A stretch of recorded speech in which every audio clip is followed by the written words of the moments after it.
Hello. I believe I'm live, but guess what? I'm flying solo. So I actually have absolutely no idea. Mike's somewhere else. Therefore, you guys have one job. Let me know if I'm there. Right, I'm going to start at the top of the chat. Wow. Hello, Carol. Good to have you with us. Hello, Jonathan. Who else have we got? We've got Debbie. Hello, Debbie. Can't read all of this. Oh, no. I will catch up with it. Honest, I will. Hello, John. You're excited about Pixelmator Pro 2.0. Don't get too excited, John. Not that there's anything particularly wrong with it, but I've been fighting with it manfully.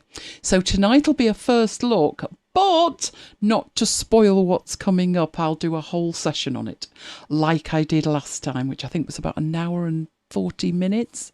But you're going to have to give me about a week while it settles down, because I'm opening images and I'm processing them and I'm not seeing any changes, which is bad in an image editor, particularly in terms of trying to demonstrate it. But we'll have a look at it in terms of where we're at, what it costs, all the rest of it, and a few little sneak peeks of things I can make it do. But I think we need the X.1 update for it to actually work, shall we say. Hello, Neil. I hope I'm not missing anybody. I'm trying not to. Hello, Paul. Hello, Peter. Oh, I think we've got a full complement of Debs, haven't we? I do like a full complement of Debs.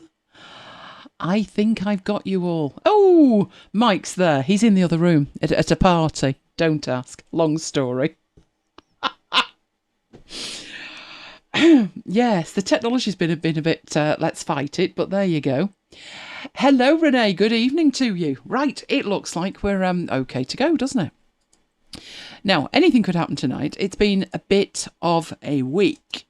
I am not even joking when I say it has been a bit of a week. It has been a terrible week on the tech front.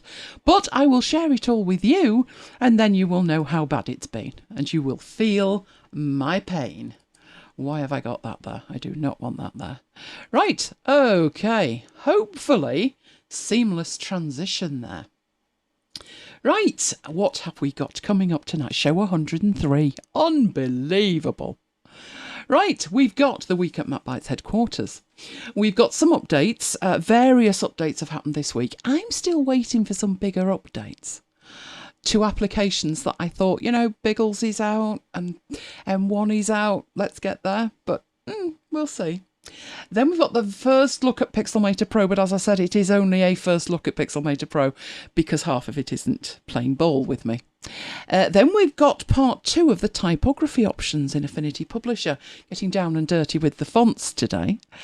Hazel 5 came out on Monday, so we'll take a look at that. Now I've got that working. I'm not sure I managed to get any freebies.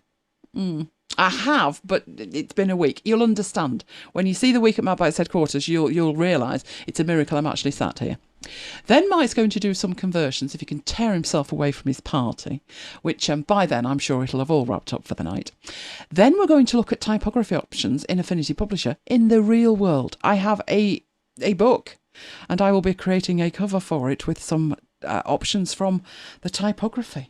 So something genuine, because there's so many options to go through, it's completely overwhelming. What we'll do in that bit is focus in on the bits that we actually need to get it to do what we actually want it to do. Right, before we do all of that, you need to be watching in HD because we broadcast in HD. So there is a cog in the lower right hand corner. Make sure that you have selected 720 from in there. While you're down there, you find anything useful tonight, give us a like. It really does make a difference with YouTube. So, the week at MacBites headquarters. I would say it started off okay, but Saturday's a very busy day here. We have Brooklands 196, where we have music, and we have 8 hours to fill before we go live at 8 o'clock.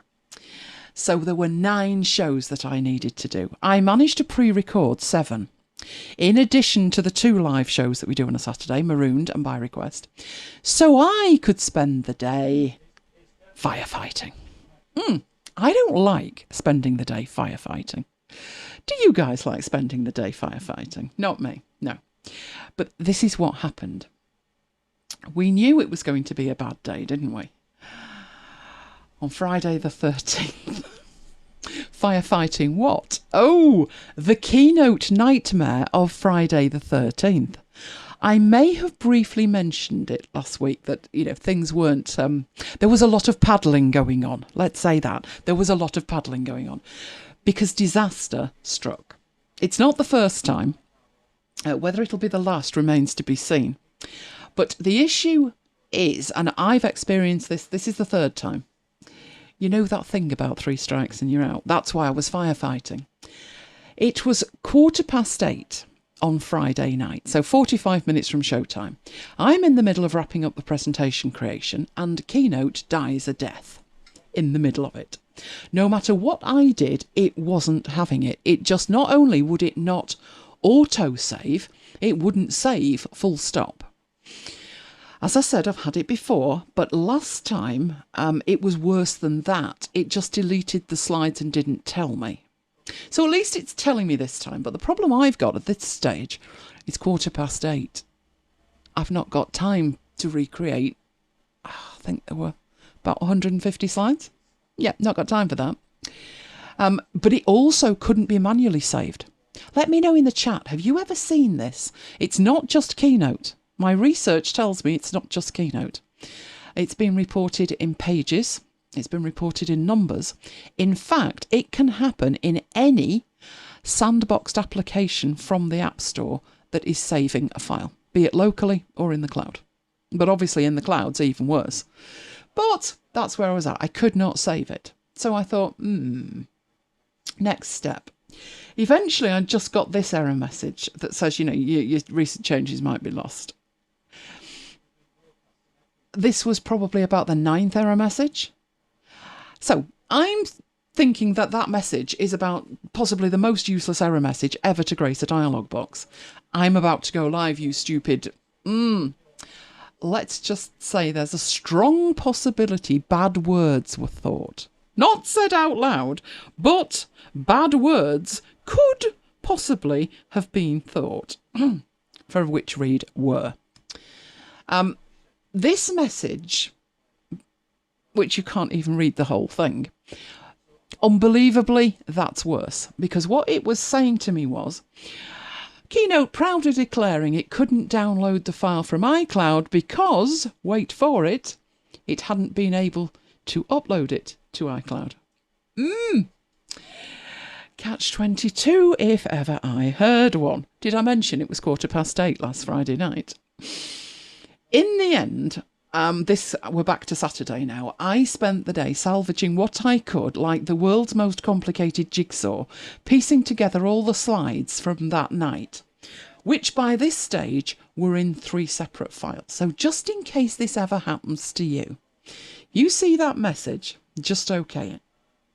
First job, create a new file. And then second job, go back to the file that won't save. Command and A, go back to the new file, Command and V, and then save it. Which was why I'd ended up with 3 files, because it kept doing it. So, Saturday. Do you know, I don't like going into my weekend thinking, oh, I've got all this time to create this and create that, and I end up firefighting all day. But it was soon time for Marooned, which was followed by Brooklyn's by request.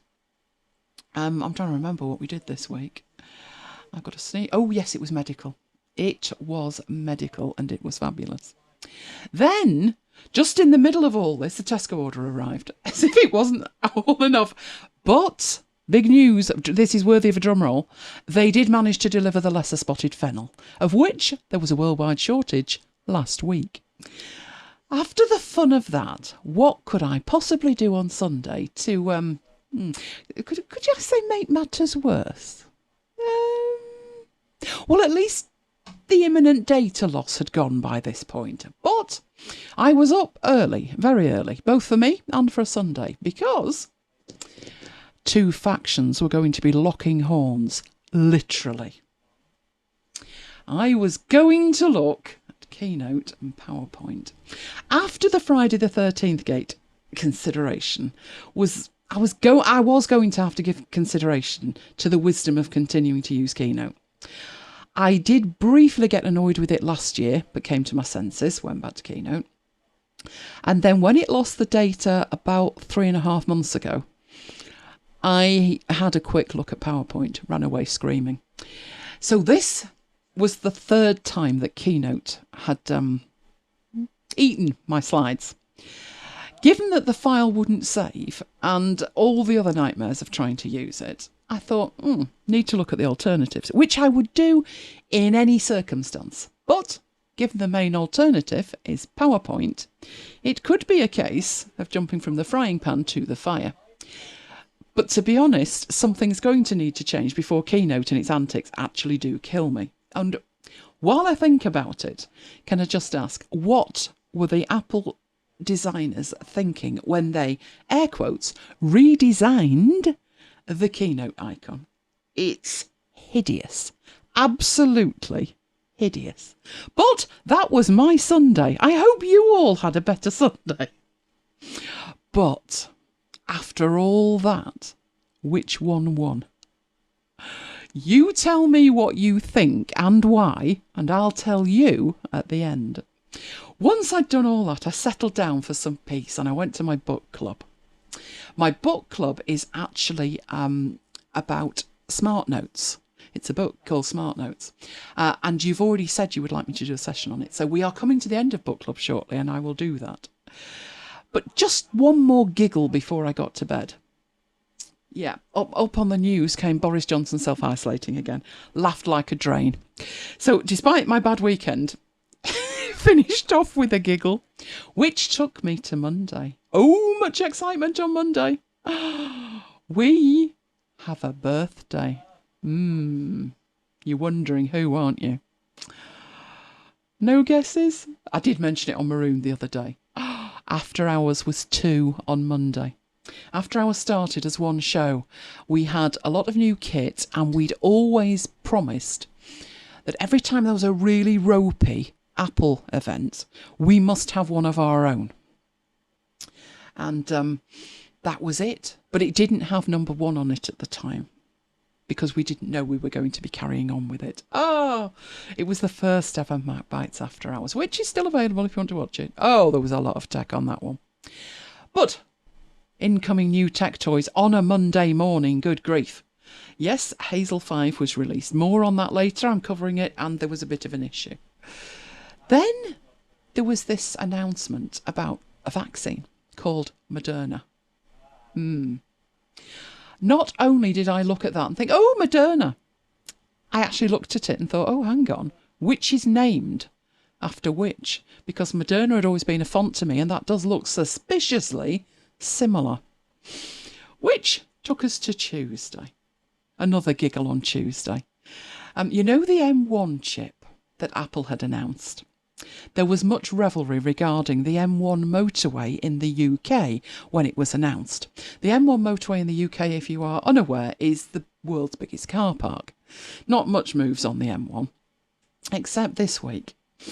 Firmly in the camp of you couldn't make it up, and hot on the heels of the M1 chip launch, a truck was hijacked with £5 million worth of Apple equipment in it.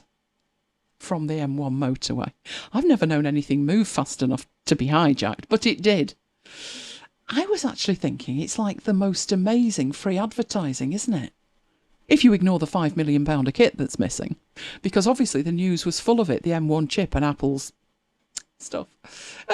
Made me giggle.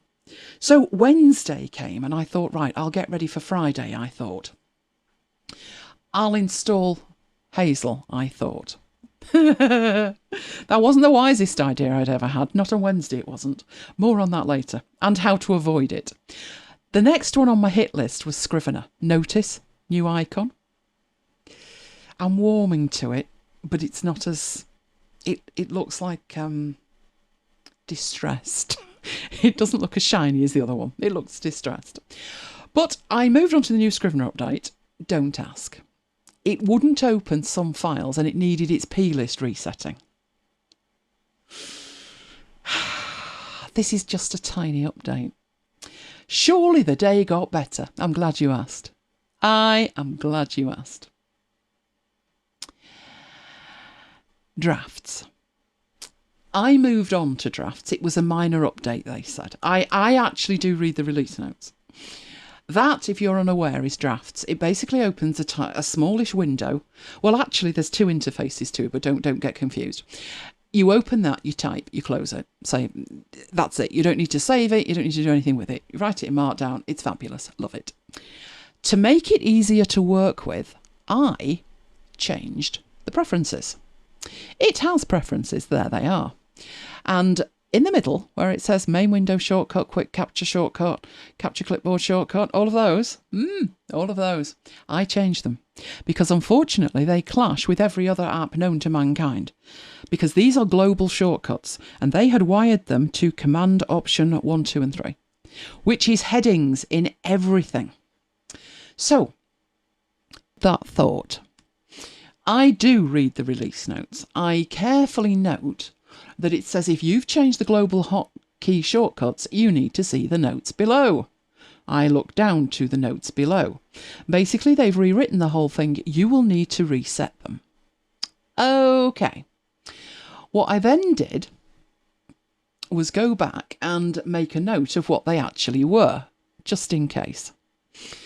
So I took a screenshot, had that off to the side, and installed the shiny new version.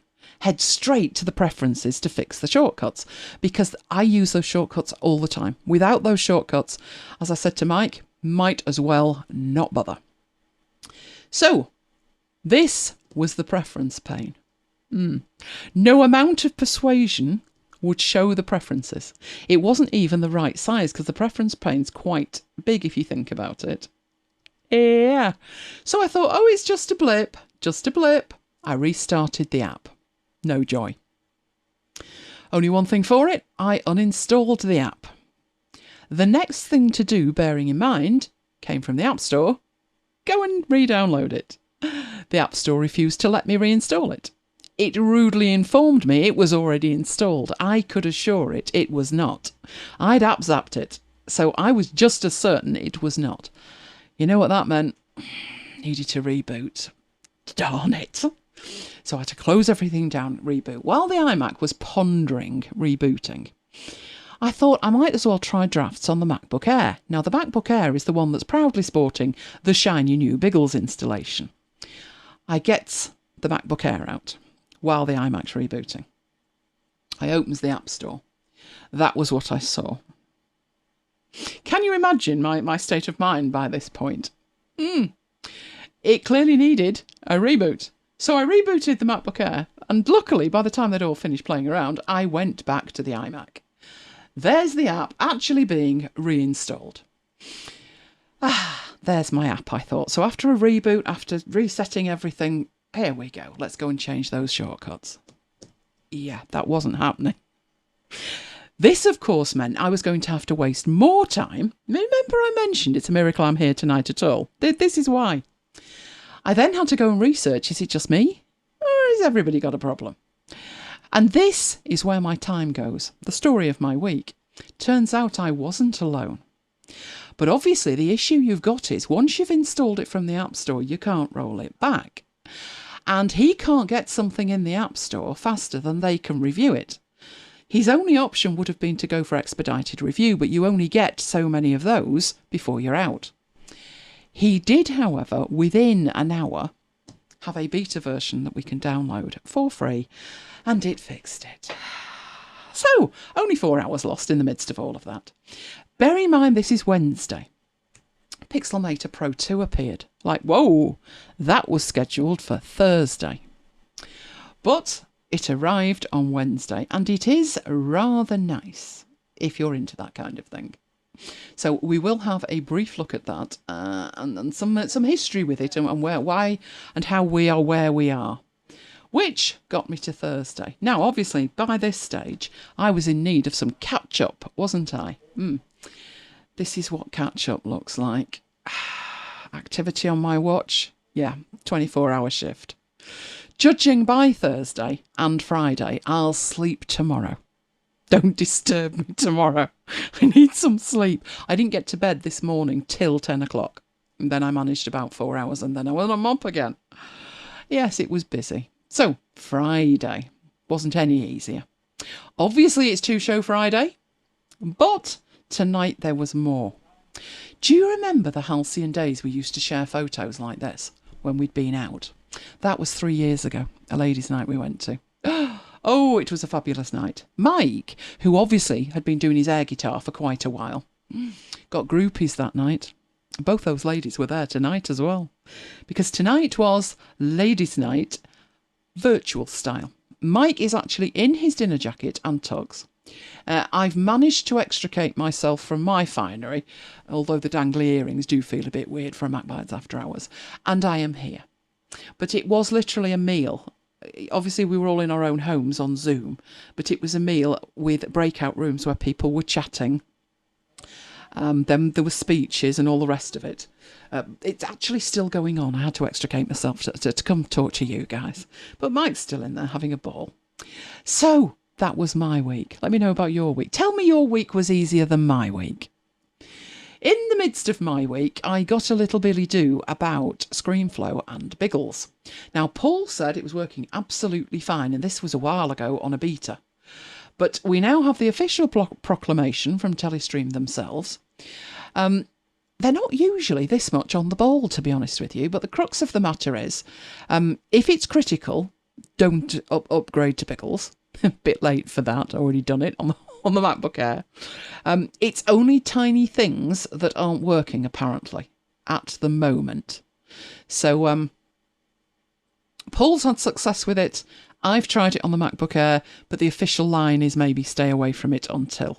I'm actually quite surprised, given that Camtasia are releasing a new version every year, that ScreenFlow haven't this year. They could be waiting. Who knows? And the Biggles Niggles continued. You remember that Scrivener update? The one that nuked the files? Yeah, I fixed that. So, this is how I have my screen when I'm working. Now, you see the lovely salmon pink heading on the untitled document on the right. Anybody know what that means? Let me know in the chat if you do. You can have a dual screen in Scrivener, and in essence what you're looking at is two different scrivenings or documents from the binder on the left hand side. But it could actually be two views of the same document or scrivening. Why might you want to do that? Well, that's actually quite simple. If it's quite a long thing, you can have the top in one half of the window and the bottom half or somewhere else in the document in the other. But what I actually have in the right hand side is an outline. And the reason that that is pink is it means it's locked. So there is a shortcut key to lock that view. I'm going to say window because that's the whole thing, isn't it? To lock the untitled document in the right hand side. And that way, even when I click on things in it, it doesn't load them into the right hand side, it loads them into the left. So it gives me two ways to navigate everything.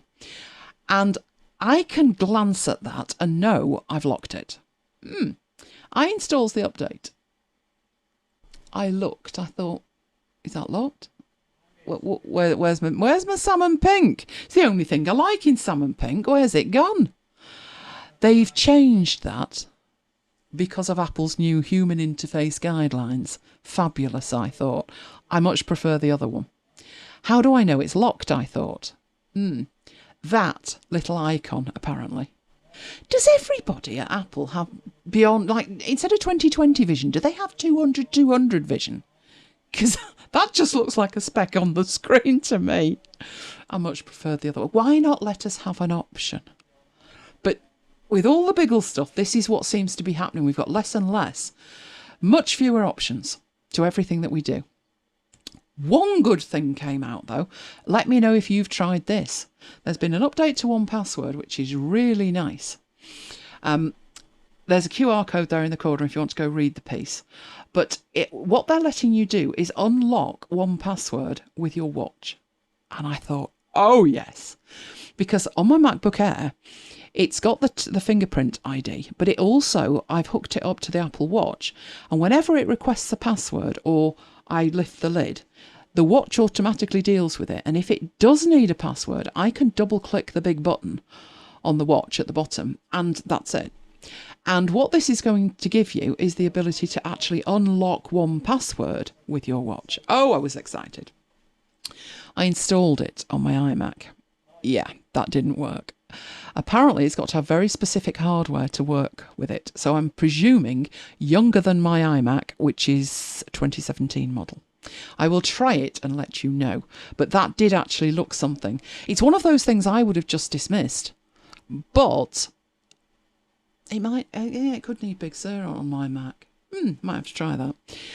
It's one of those things I would normally have dismissed. But knowing how useful it is on the MacBook Air might be worth a look at. Right, let's have a first look at Pixelmator Pro. Oh, Pixelmator Pro. Yes, 2.0 came out. It was actually announced last week. It was due to be released on Thursday. Just because it passed review and got in the store on Wednesday, I don't know why you would make it earlier, but they did. But to understand the issues that you're going to face with this, we need to go back to Pixelmator 1 that was released 3 years ago. And that came out and it wasn't greeted with unbridled joy by everybody. Because they chose to call it Pixelmator Pro, and by this stage it was 1.0.3 Whirlwind, just Pixelmator Pro Whirlwind. If you call something Pixelmator Pro, people expect a Pro product. And it was a complete rewrite from the bottom up. So what they were doing was dumping, at that stage, 10 years of old code and recoding it from the bottom up. Which, fine, but with that came problems in people's expectations. And a lot of people were very disappointed in it. They were comparing the original version of Pixelmator with this new Pro version and saying this isn't Pro. Now, when it came out, the second issue, apart from the fact that people didn't like the fact that the features weren't Pro in their mind, was when you came to buy it, lots of people saw this message, can't complete your purchase. Now, back in the day, autumn of 2017, I was on Sierra, and it says you're going to need 10.13. So, I updated my machine. Did the High Sierra thing so I could buy it. Went back into the store, still had problems. Like, what's going on here? And the issue turned out to be I was installing it on my kind of test bed. Is that what Graham's saying? Waiting for it and finding on the day your machine wasn't good enough. Exactly, Graham. That's the problem. And it wasn't just the operating system, because I'd done that. We tracked it down. It needed a 2012 or younger Mac. And I thought, well, I've got one of those. But then the operating system wasn't right. But then there was another issue, which was it needed metal. And metal was a technology that Apple had come out with to enhance the graphics speed. And if you didn't have a metal compatible 2012 or younger Mac running High Sierra, you couldn't even buy it. And that the inability to buy it at the point it came out will be significant later. But if you manage to get hold of it, the features they were really pushing was the machine learning aspect of it. So this is the way in which Pixelmator Pro version 1 and version 2 differentiate themselves from all of the other image editing apps out there. They use machine learning and throughout the application. One of the ways is to automatically name the layers. So for instance, if you bring in a picture of a dog, it will know it's a dog and it will name the layer. Mine was 2011 as well, Graham. Luckily, I had another one, but that's not the point. Anyway, it could work out to your advantage, this, Graham. It could. It's working on a whole taxonomy here. So it looks at what's on the slide and then it puts it into a category. So if we look at like health and beauty, and then within that we've got personal care and cosmetics, and within that we've got diapers and glasses and wheelchairs. So it's a whole taxonomy that it queries to find some good options for naming the layers for you. Graham's going to get his own back soon with his M1 chip. It also had very good horizon detection. It had a great quick selection mode. Not too sure about saying this is a benefit, but it was important in relation to the iCloud thing, because if you had an iCloud folder for Pixelmator, the original Pixelmator, it would just hook into that and use that folder and all the files within it. So you had to have already used Pixelmator and you had to have saved a file into iCloud, but then Pixelmator Pro would use it. Now, back to the fact of when you bought it. So this is where Graham is now minted. When they released it, it was $54.99. And they intended to up the price after the initial launch discount to $99.99. Which was why, you know, £45 difference, I was trying to get it purchased. I wasn't concerned about installing it. It was just getting it purchased that was the issue. Anyway, obviously I did. So the intended original pricing was going to be twice the price of Affinity Photo. And to be honest, if you remember back to what I said about the state it was in terms of it's Pixelmator Pro. Oh, no, it's not. I had to question really whether it was worth the $54.99, much less the $100. The peasants revolted. They felt exactly the same. So all the users let their feelings be known that $54.99 was diabolical and $99.99 they wouldn't buy. Therefore, it didn't happen. That announced price never happened. And now it's $39.99. So that launch discount was fabulous, wasn't it? In the negative, as it were. There's also another way to get it cheaper, which is in a bundle. There is a Pixelmator Pro upgrade bundle.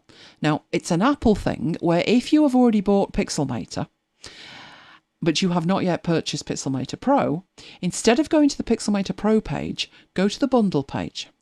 But even then, be careful. Because if I hadn't already purchased Pixelmator Pro, there would be a buy button next to it where it says 2 apps in this bundle. If you click that, you won't get the discount. You need to click the one, and I know mine says purchased, in the top right corner, and that will give you the discount. So that's the cheapest way to get it. And this is what we have today. So it is 3 years into its development, and I think they've got all of the bugs out of it, apart from the ones that I'm experiencing. But apart from changes to the interface, there's a whole range of new tools as well. It is optimised for Big Sur, Biggles, but it works on Mojave. But you do need that 64-bit chip, which was the problem originally. Now, you will remember Apple announcing the M1 chips. If you are using the M1 chip, they claim it is 15% faster. But we're back to faster than what? And if it's doing it on an Intel one, fine. But you see what I'm saying? It's 15 times faster without actually giving you much detail. It's got all of the latest toys, so it's all of Apple's newer technologies this takes advantage of. And that is why they took the decision to rewrite it. I don't really have a problem with that, but I do have a problem with the fact that I think, you know, calling it Pro at that stage, why not just hang on for another 12 months and release something that is actually better than it was? Anyway, the best news if you already own it is it's free for existing users. So let's go and have a look at it. Now, I need to press some magic beans here. There's magic beans. Right, let's have a look at Pixelmator Pro. Right, as you can see, I've had a couple of images open, which we will open again shortly. Which one was I going for first? Oh, one of Maya. But basically, this is your interface. This is where you start. It does integrate. So when I'm saying about... oh, hang on, you're not seeing what I'm seeing. You need to see what I'm seeing, don't you? Let me sort that out first. Right, you can now see what I'm seeing. The integration is you can open this... You can open images from within Photos, and Pixelmator Pro can exist and use its tools within Photos. How many of you use Photos? I must admit, I don't. You can browse for images and you can create a new image. So I started off and I thought I want to see here what it can do in terms of automatically fixing things or removing elements. So I started off, hopefully that's the one, with a picture of Maya. Oh, he was on the beach. Look at his little face. I didn't cut Mike's head off. Well, obviously I did on the photo, but it was because he had his head on his chest and gasping for breath. The dog had just run him ragged around the Fylde coast. So, interface-wise, what you've got. There are a considerable number of changes to it, but basically you have your layers on the left-hand side, which I must admit I find very strange because in every other app the layers are on the right-hand side. But it is what it is, isn't it? Then on the right-hand side, you have the tools. So the tools are listed down the side. And as you click those, this area here, which is the context tools, changes depending on what you have actually selected. So at the moment, this is set to the colour adjustments, which this picture pretty much doesn't need anything in the way of colour adjustments. But it's on there. And here's the first option of the machine learning enhance thing. We could click that, see what it does. What? Yeah, that is actually a fraction better, just a fraction darker. But it's not done anything silly. But you have all of the options that you're probably used to seeing in Lightroom and on photo and all of those. And each one of them has this ML badge on it. And this is machine learning. So it's going to learn over time and it's going to do what it thinks is right. Obviously, you can override that. But, you know, for just quickly sorting an image out, you can use those settings. You do, however, have tools with which you're probably familiar. So normally you have the move tool and you don't particularly see all of these options in terms of rotating things because in most applications, the context sensitive tools are across here. But what they've done in Pixelmator Pro and version 2 and version 1 is by putting it down the side, you've got that's where you actually interact with it. So instead of having the bar across the top and then panels flying around, everything is docked over on this right hand side. And there's quite a lot of useful tools in here. So you've got styles that you can apply. You've got effects that you can apply. All of these have been rewritten from the ground up. You've got your selection tools of various kinds. The quick select is actually pretty good. But I don't think it's as good as the Affinity photo one. You've got options to paint, but obviously this is a raw image, so it's going to need to be processed before it can do that with it. And then you've got all these other tools that, again, need pixels to work with, basically. But some of them will work on a raw image. And what I wanted to do was see how good the repair tool was in this image. And I was interested in this. I think it's like a lamppost thing. It's a very strange shape, but it's a lamppost. So the first thing I thought I needed to do with that was zoom into it. So I started using shortcuts that would normally work anywhere. And can you see it jumping? Could be my mouse, but it's very jumpy. Look at his face. Oh, he was an angel. Right, so I need to get rid of that. And I'll start off by getting rid of that. And you literally just need to draw over it. Now, something happened as soon as I did that. And that was a layer appeared over here. And that layer has got my repairs on it, which means it's non-destructive. And that happened automatically. I didn't have to fiddle around and do that.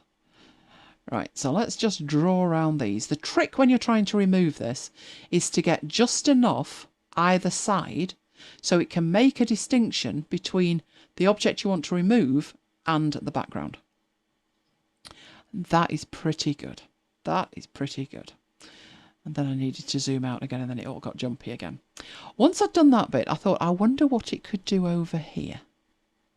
And that zoom is definitely wobbly. So I did this one bit by bit. Just take out the little bit that I didn't want. That bit's fairly simple because it's straight. So took that down.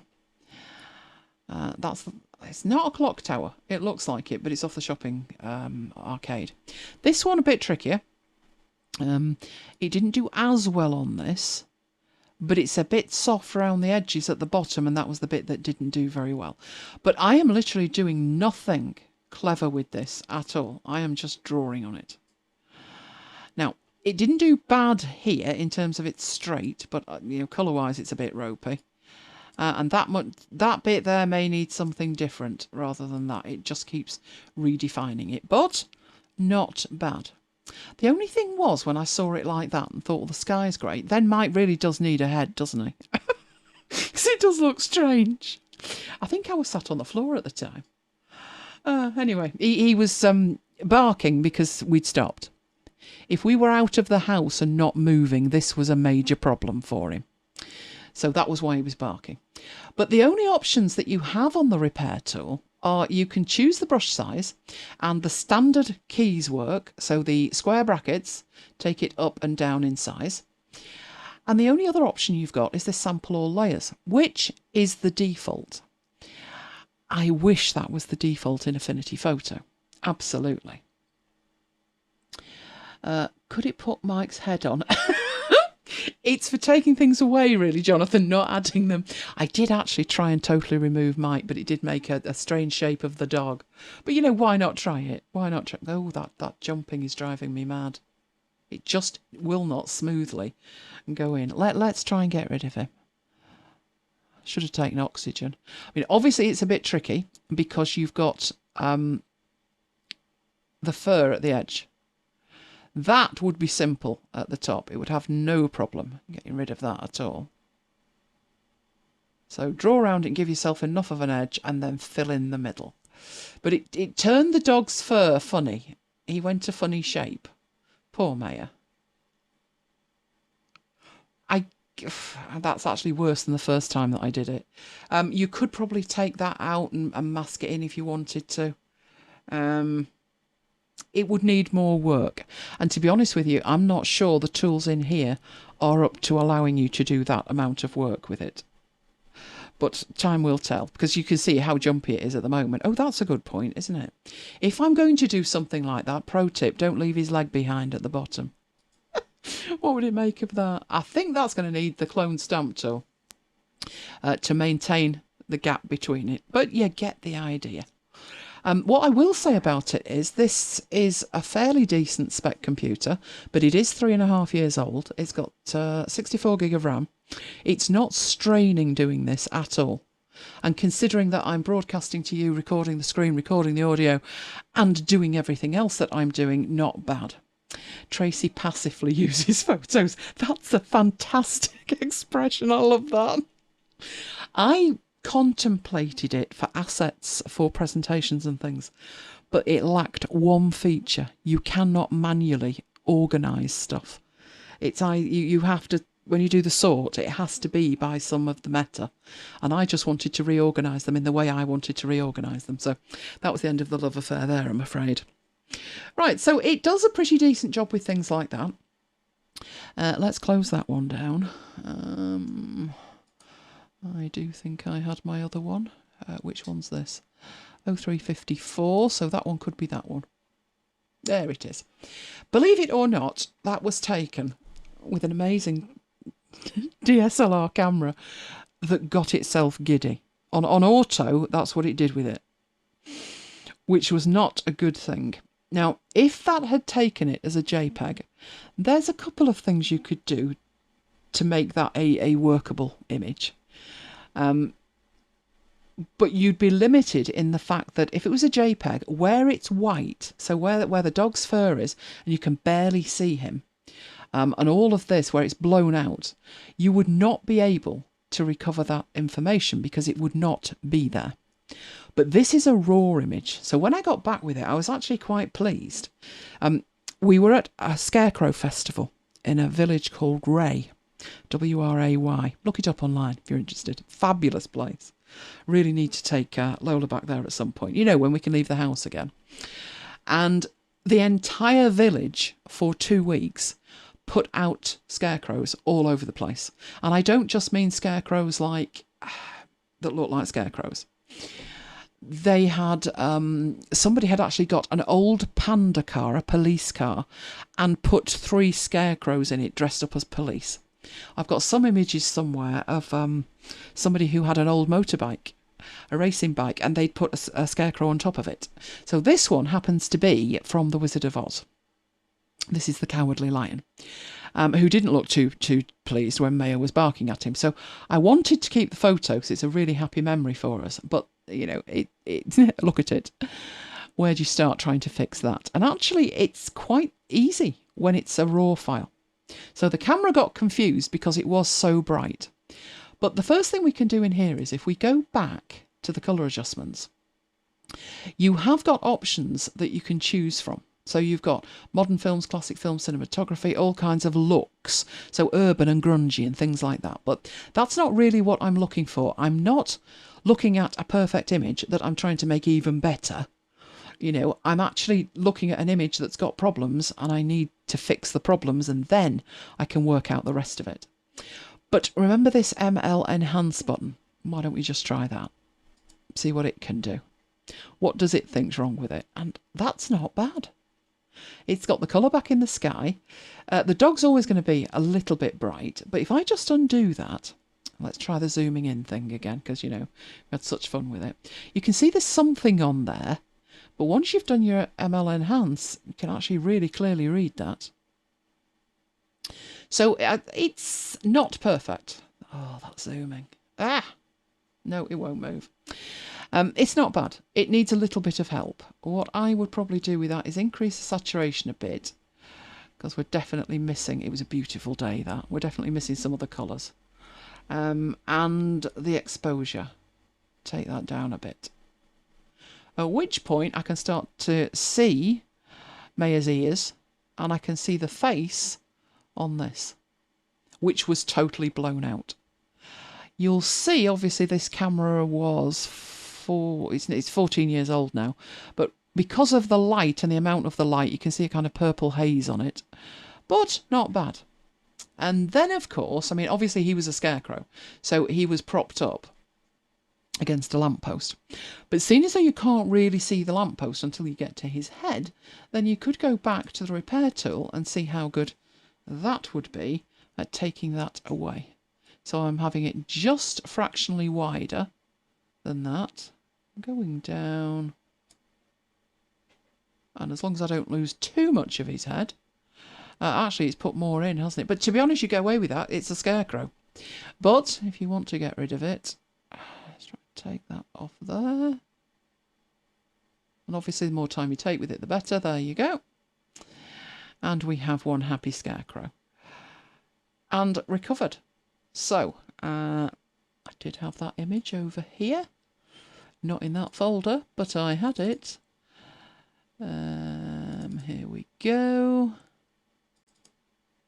Which one is it? 0059. Do we have 0059? We do. Right, which is that one. So what I'm going to do is show you that that's not 0059. Oh, it is actually. Crying out loud, wrong date. Wrong date. 2007. Oh, that's 2006.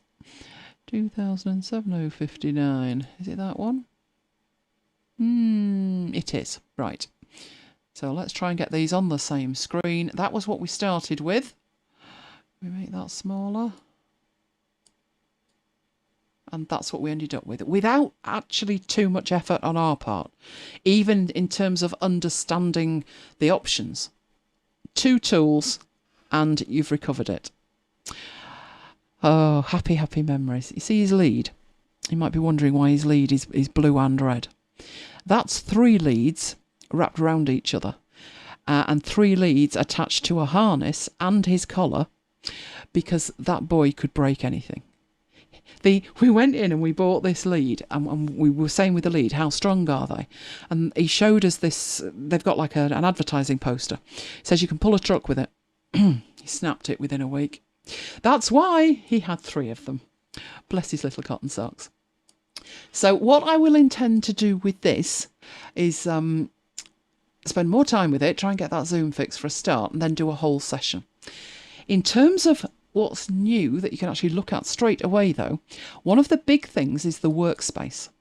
When they brought this out, that was one of the major complaints with version 1. The interface was very static and it felt I mean, it was minimalist, all right, to the point you couldn't actually do anything. So they've actually given you now workspaces, and you can create your own workspaces. So you actually have the default, which is where we are now. You've got a photography, which will show you different things over here and move the tools to the top. You've got a design view, which pushes them back to the side and moves the layers. Now that's more like I'm used to working with, the tools that I use. You've got illustration, which puts them back over the other side. And you've got painting, which puts the tools at the bottom. Now, you might be wondering why on earth you would put the tools at the bottom when you're painting. But if the tools are at the bottom, then you don't have to move your mouse over where you're working. And some people are using this, particularly in terms of painting, with Sidecar and using it on an iPad. So if you can imagine that screen on an iPad and you interacting with it, you don't want to have to move your hand over the artwork to get to the tools at the top. So you can put them at the bottom. This is what you wish Affinity would let you do. Oh, absolutely, Debbie. I've had to rejig Publisher today so I can demonstrate the typography. I've got stuff all over the place and I'm like, I wish there was just a button. But, you know, I'll just say Affinity has been out now 2015, I think the first one came out. I would not be averse to giving them more money for version 2.0, just saying. So if they want to listen, I would be giving you more money. So if they added things like that, that would be really good. So you can add your own as well. So you can move these in any way that you want, any way that makes sense to you, and then save them as a custom layout.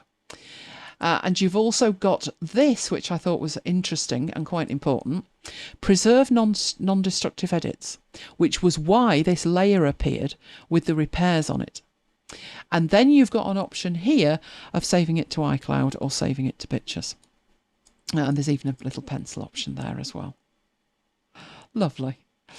Which I'm guessing would be the Sidecar thing. So I'll do an entire session just like I did with version 1, but I thought I'd take a little bit of time, show you version 2, see what it's got. And when Graham gets his new machine, you'll be able to dash off. Supposedly 1.9 is supposed to offer it. Well, we'll see what happens.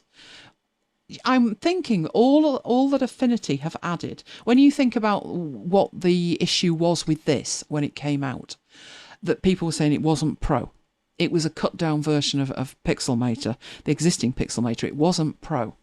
When I think of all Affinity have added to version 1, I'm wondering what on earth they'll be thinking about with version 2 to say, you know, and we want an upgrade fee, which I would expect to give them. I can only imagine. I hope they don't take the approach of let's rip everything out and go back to bare bones and then build it up again. Please don't do that. But Graham's going to save money on his as well. Although you've had to wait 3 years, Graham. But, and you'll get a discount as well because you've got Pixelmator.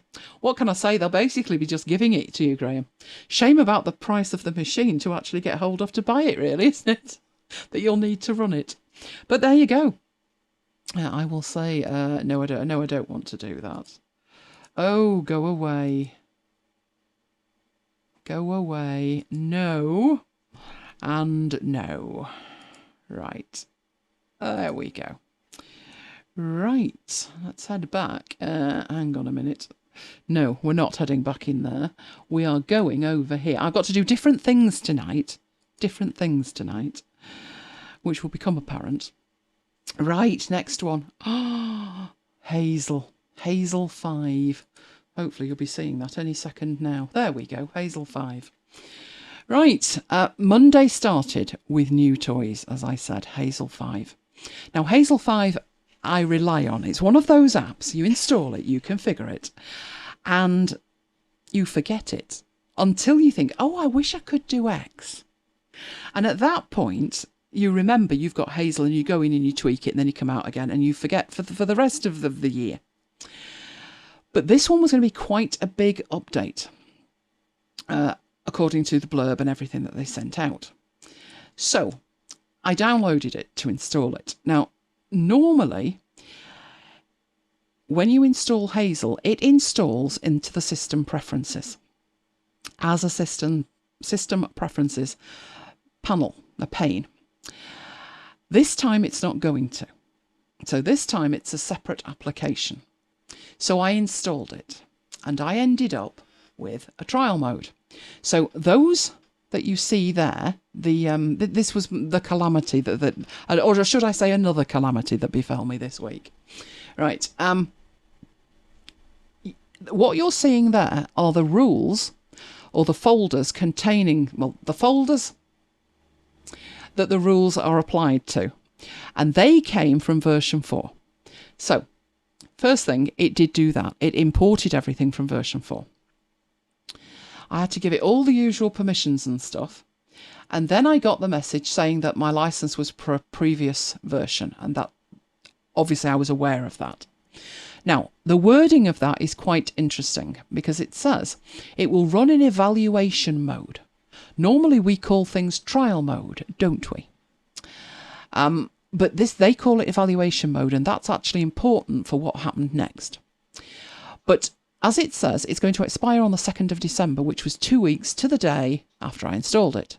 Oh, we're coming out of lockdown on the 2nd of December, allegedly. So I'm then getting messages telling me that I don't need the app to be continually open. Because it's an application and not a system preferences pane, some people were saying you need it open. So we added a dialog box. You don't need it open. In essence, it's in two pieces now. There's the piece that's the editor and there's the piece that runs the rules in the background. So I okayed on that. I was ready to go. I was ready for testing. But at this point, I was actually heading to bed because it was 4:30 in the morning. So it was my first job the next day. When I returned to it, that was what I saw. You know that salmon banner? Yeah, it was back. Your trial mode has ended. I thought, what? I've not touched it yet. I only installed it about 7 hours ago. What happened? It was an issue. It was an issue because as soon as I tried to click anywhere, I got another message telling me that the evaluation period is about to end. Now, think about this.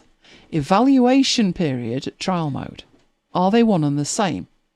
Actually, they're not. As soon as I said remind me later, if you look at the left-hand side of that, this happened. And all but one folder is dimmed out and you can't do a thing. So I lost all Hazel functionality on everything but the folder at the top called downloads.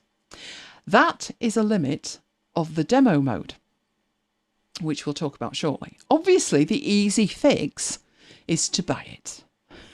Now, I didn't have time to play around. It was a known issue. The guy knew about it. He couldn't replicate it, so he was trying to crowdsource, etc. But I thought, you know what, just buy it, and I've got time to play around. And once I'd bought it, you get a license file and you can install it. So if you were concerned when I said the other day I was having problems, I wasn't having problems with Hazel. I was having problems with the demo mode. The demo mode didn't work. Now, lessons to be learnt from this. Be very sure before you start. Installing Hazel 5 uninstalls Hazel 4. There's no way around it. Because of the architecture change, they can't both run together. So installing Hazel 5 completely uninstalls Hazel 4. There are reports that some people are still seeing the icon in the system preferences. There is a procedure to go through if you've got that problem, but I didn't have that problem. Whoa! One problem I didn't have this week. Now, because it's going to overwrite version 4, the Hazel 4 rules are imported into Hazel 5, which is good. So far, so good. Now it says in trial mode, you cannot export rules, which is critical if you forgot to export them before you installed version 5 and you need to go back. So this is what you need to do. Export all the rules and then install the trial of Hazel 5. And at least you've got the rules to go back to should you need to uninstall Hazel 5 and reinstall Hazel 4 because there is some issue or you just don't like it. Now, Evaluation mode and demo mode. They're not the same. When you first download and install Hazel, if you don't register it straight away, which you saw I didn't, then Hazel runs in what they call evaluation mode.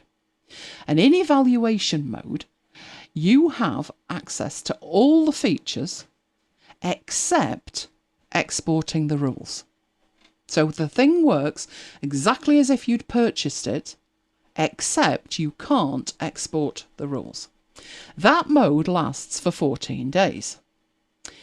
After which it switches into demo mode. Demo mode, Hazel will only monitor one folder and 2 rules can be active in that folder. And then that can continue. So if you only need 2 rules in one folder, then you're good to go. But that's what they call demo mode, to allow you to continue to evaluate it, but in a smaller way, only against one folder. In that mode, import and export functions are disabled. Now, obviously, just if you're going to update, just buy it. It solves all these issues. I did not realise it was that complicated for people. Because every time there's an update, I remember the last update, I didn't even install it, I just went and bought it. I hadn't even downloaded it at the point that I purchased it. This time was slightly different because they want you to buy it by downloading the application, installing it and buy it through the app. And I did not want to do that. So I bought it on the website, but I had actually already installed it and I'd hit this evaluation problem. The latest version has fixed that problem. But what you're looking at there, evaluation mode versus demo mode, it still holds good. So you can use it for 2 weeks and after that it's demo mode. Now, people have said, what does it actually do? Why do you care? And those of us who use it are like, but you couldn't live without it. Right, it automatically organises your data. Hazel watches your folders, waiting for changes, and then it automatically organises the files according to the rules that you create. Which makes it sound like a sort of virtual assistant that runs around filing stuff. But it is actually more than just filing.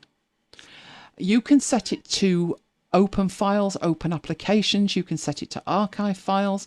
You can tag files with the colours. You can tag files with actual word tags.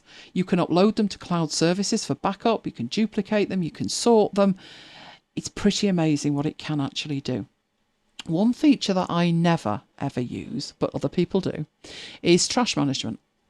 Hazel can automatically, it automates your trash. It can delete files that are older than a certain date. It can clear the trash when it reaches critical mass. So when you give it a level that you don't want the trash to be bigger than, then it will start deleting the files. There's also an option called App Sweep, which is an app uninstaller. And that removes more parts of an app than you can do manually. So if you delete an app by going to the app folder and sending it to the trash and then emptying the trash, it will have left behind p-lists and configuration files and all kinds of stuff. There are dedicated applications like App Zapper which will remove that stuff. But the App Sweep feature in Hazel claims to do the same as well. And it has deep integration with all aspects of macOS. So it integrates with Spotlight. It can import from photos, music. So all of the apps that Apple have that are their apps, that there are integrations there for, Hazel is there integrating with them. It can give you notifications, which might sound like you need another notification. But I've actually set that up on what we call the black hole. So this has been mentioned, if you like, this is ringing a bell. I use Hazel to send me a notification when Mike puts a file in a certain folder in the cloud. It also integrates with AppleScript and Automator. So it can do a lot. It is a very, very good app. And don't be put off by the nightmare that first version was with the trial thing, because now I've sorted it. She said. So let's go in and actually have a look at that. Right, so it's running as an app. That's the first thing to contemplate. Hazel is running as an app now. And it's opened on the wrong screen, but we will fix that. Right. So this is what it looks like now. Before it was incredibly tiny. I mean, this you can take full screen so you can actually see what it is that you're actually doing. And now it's put it back on the other screen. There we go. No, we are having it on this one. We are having it my way. It gives you more room to actually manoeuvre with it. But there's also different options. So what we've got over here are actual physical folders. And what you would need to do is add a folder to this list, and then that becomes a watched folder. So one of the ones that I do that makes most sense to people is my screenshots. When I take a screenshot on the Mac, it tends to put it on the desktop. And I would prefer it somewhere else. I would like for it to be in the inbox of DevonThink. So that's where I've actually put it. With this. Now I have to have two rules because they could be named either. So what we have on this bit here is the actual physical folders on the system. This next bit is the rules themselves. And then the third pane is the actual content of that rule. So rule names and then details of the rules in there. But in addition to that, I go into the preferences and go to general. There isn't that much in the preferences, but you do get to say whether you show it in the menu bar or not, and I don't have anything in the menu bar. And then you've got 3 layout options. So this is the default one. This is what happens when it installs automatically. But you can take it back to more of a view that you used to have in the system preference panel. In this view, I mean, obviously it's exactly the same 3 things, but your watched folders are at the top, your rules are listed at the bottom, and then the detail of the rule that's selected is over on this side. So purely personal preference. And the third one is to have it like that, where you've got the folders on the left, the rules on the right, and then the details of the rules underneath. I think I prefer the first one because I don't like scrolling.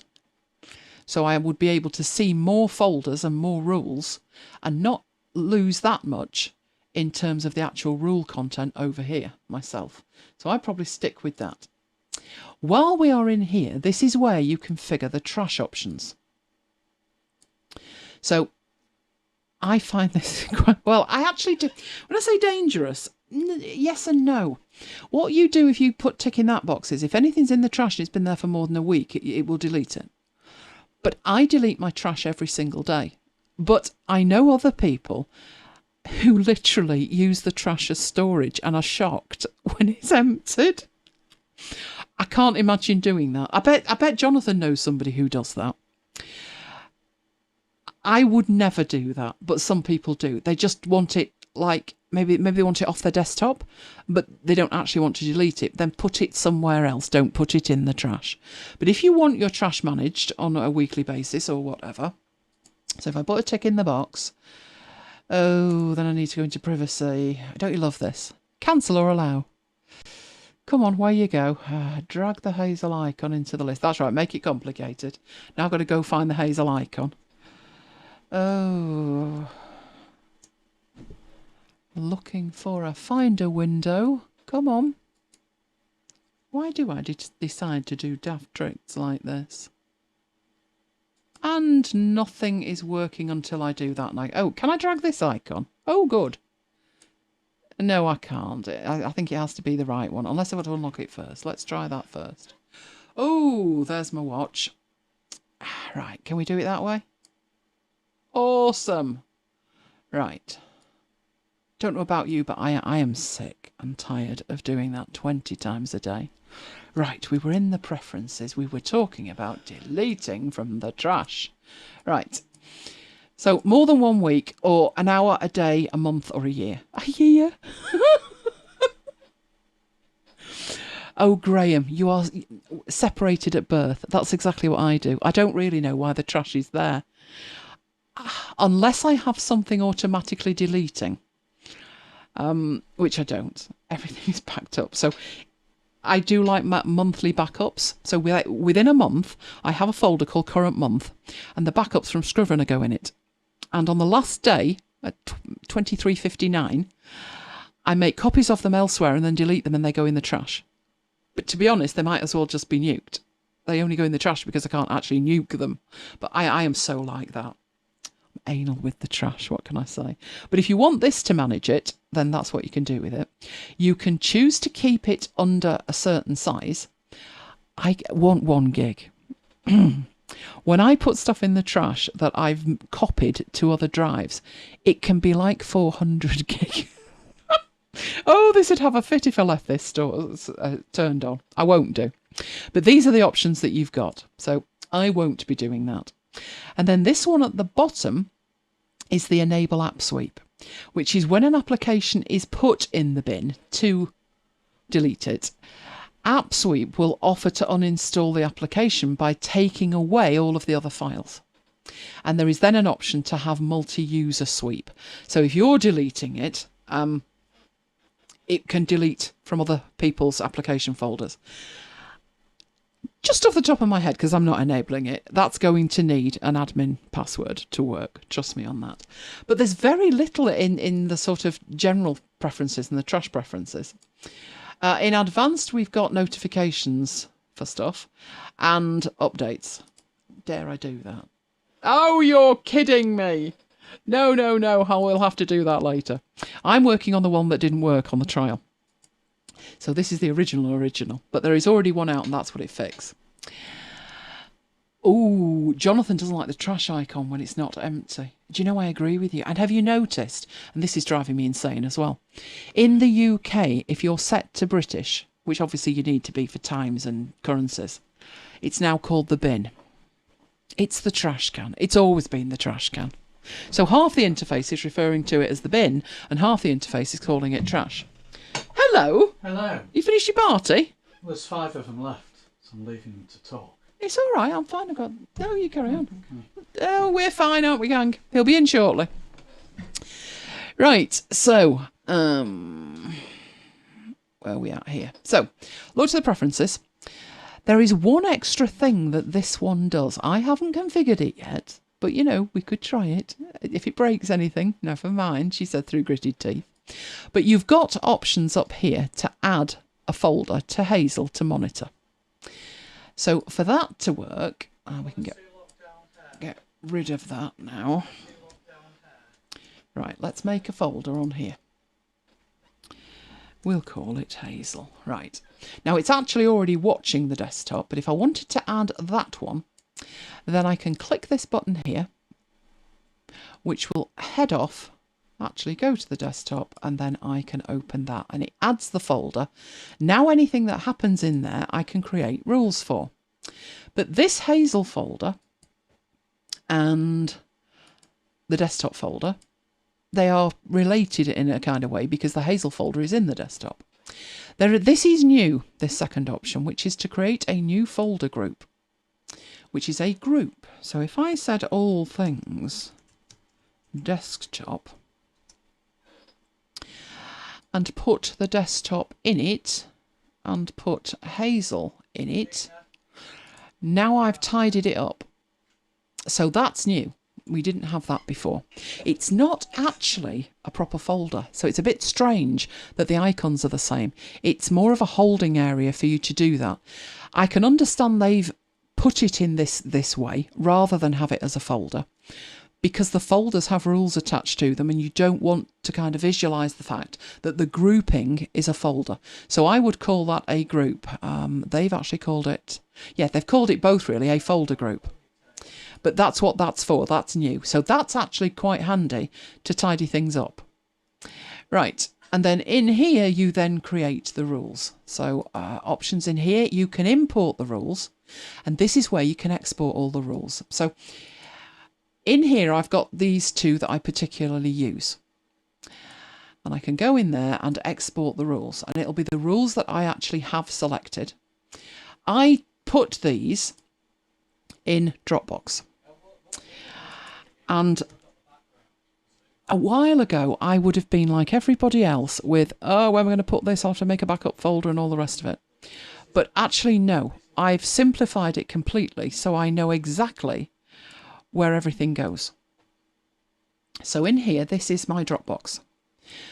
And my work is in probably these 5. These are file requests. That's a vault. So these are Dropbox specific. That's a Dropbox specific folder. That's shared with me from my dentist and I cannot move it. If I could, I would. And then there's application support. So I make it that I don't have to think about it. I go in here, there's Hazel, and I make a folder and the backup rules are in there. And that way I don't have to worry about, I'll put them on my desktop and then I've lost them. Right? So there is what a rules file looks like. That is what you would need to do in the old version before you upgrade, just to make sure that you've got these rules.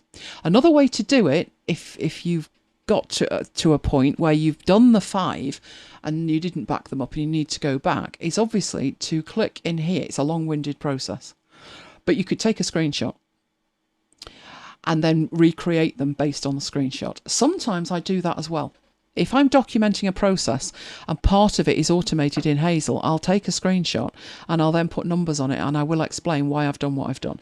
Future me loves me at that point.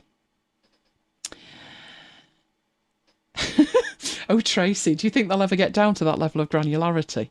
Tracy doesn't like that the bin only shows completely full even when it's only got a tiny file in it. It would be fantastic, wouldn't it, if it showed critical mass? That would be brilliant. Love it. Now, Tracy's always called it the bin. It did used to be a trash can. It actually, at one point, I think he even had a lid on it. Wasn't the lid on it if it was empty? Really way back. Really way back. I think I tend to say trash. I just noticed that it said bin because Google's the same. So Google's not helpful either. Right. In terms of actually using Hazel. Right. I'll show you the desktop one, which is this screenshot one, which is simple. Basically, if a file appears and it starts with the name screenshot, move it to the DevonThink inbox. And if there's a space in between it, move it to the DevonThink inbox. When I demonstrated this last time, I got about 3 mails and people were saying, don't understand why you would do that, why you need the 2 rules. You could actually, with this, probably make it 1 rule. But I think it was historical I did it with 2 because they changed screenshot to screenshots. So I just created another rule, but you probably could do it together. But the question was, it's going to run on this Mac. And you know what it's going to call a screenshot on this Mac. So if I take a screenshot, it will appear on the desktop. After it's appeared at the bottom down there, it will appear on the desktop and it's screenshot with no space. So why do you need this? It will never run. And that would be right, except for the fact that my desktop is in iCloud. And I have older machines that cannot be upgraded beyond High Sierra. I think I've got one that can't go higher than LCAP. And when I save screenshots on there, they go to the desktop of that machine. Not this one, the other machine. But because the desktop is in iCloud, they will appear on this desktop as well. And if I don't have the 2 rules, they'll sit on the desktop and they won't move. So I do need that rule on this machine, even though this machine is not naming them in that way, because there are screenshots appear on the desktop of this machine via iCloud from other computers. So hopefully that's clarified why I do actually have the 2 rules. But it's very simple to work with. So if I were to go into DevonThink, we can actually see, let's bring that over. There's the screenshot that I've just taken.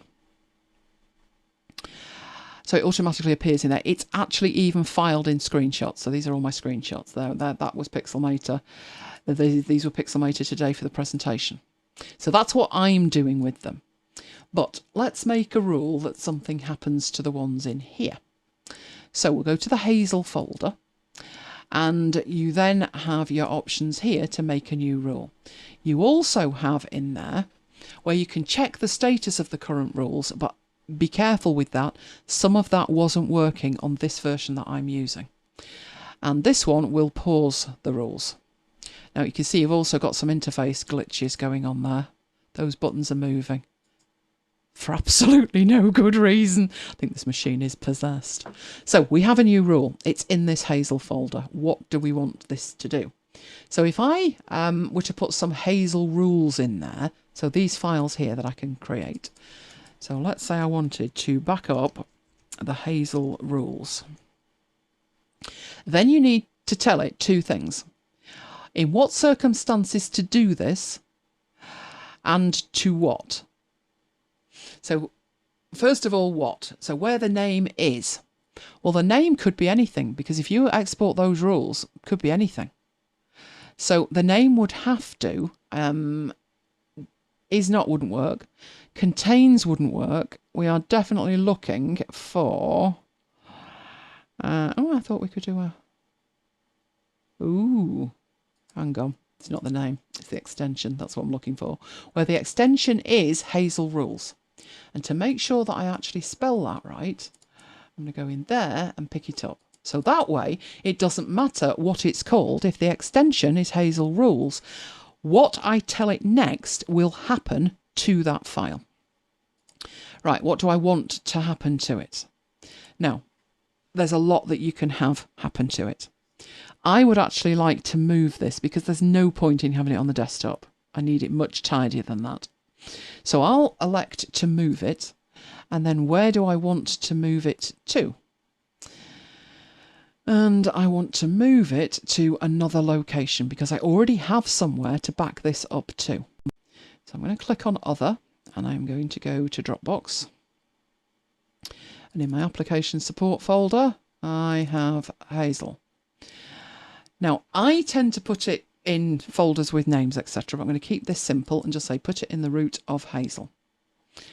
And then save it. And it's that simple. So this is my first one here. So we can see it. I did have that folder somewhere. And it's not that one. But it can be. Let's get into Dropbox. So I'm going to put this here so we can actually see it. Application Support Hazel. And I'm going to take these rules and drop them in that folder. And hopefully, before we all die, it'll move it.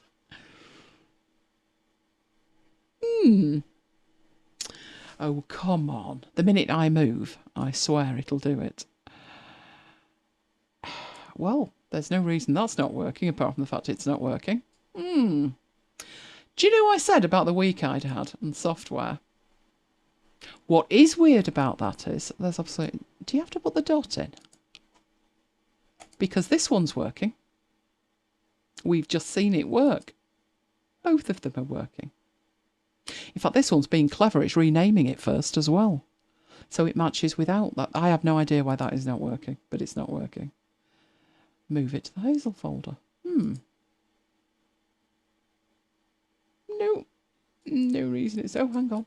We saved it. I thought we had saved it. Okay. Well, I'm glad that you've seen it working on the other folder. Clearly, I need to upgrade, don't I, to that point update and fix all of that. Well, maybe it'll happen, maybe it won't. But is it worth the upgrade? It is, but just be logically careful with it. Make sure you've backed up the rules first. In fact, it would be a good idea to back up the rules every time you create or edit a new rule, and just export the lot. I only backed up one set of rules, but if we go into here, you can export all of the rules. In fact, well, actually, it's in the right place, but we'll put it on the desktop in the Hazel folder just for a giggle, and save it in there, and see if it moves that. Let's open that. And that one was our original one. No, it's not moving a thing, is it? And yes, it's right, unless it needs a dot. Shall we try, see if it needs a dot? I don't think it should. But we'll try it anyway and see what happens. Oh, one thing other that I do that you might want to start doing is in here there is the ability to add a note or a description. That is so useful when you come back to it. Otherwise, you're relying on your entire documentation. that you've put somewhere else, probably on a notebook or in a notebook that you've long since lost. So I use that as well. No idea why that's not working. It's just not working at the moment. I probably need to update. I told you there were issues with it, but I wouldn't say it actually... make sure your apps to update count is less than max. That's not usually difficult, Paul. Although I do have to admit, I'd had a problem with an iPad charging. It's very finicky with cables. And because of all the iOS 14 stuff, I went to it. There was 180 updates. So I did it before he saw it. And he's still in his party, so he didn't hear me. Awesome. Right, okay. Coming back over here.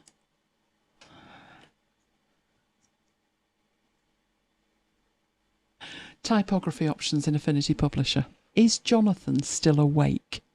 I got so much feedback last week about, the grid. You love the grid. Right, so today it's more hardcore, I'm afraid. But hardcore in terms of hardcore typography. But first of all, why does it matter? Well, you know a lot of the posters that we put together for MacBites use that font in the middle. But that's hardly the font that you would need in certain circumstances. Because it's not just the font face, there's a huge difference between that and everything else. So, first of all, you will pick a font that suits what you need it to say. But it can be so much more than that. I can't tell you the number of schools I've been in, and honestly, it is wall-to-wall Comic Sans. They even write to the parents in Comic Sans.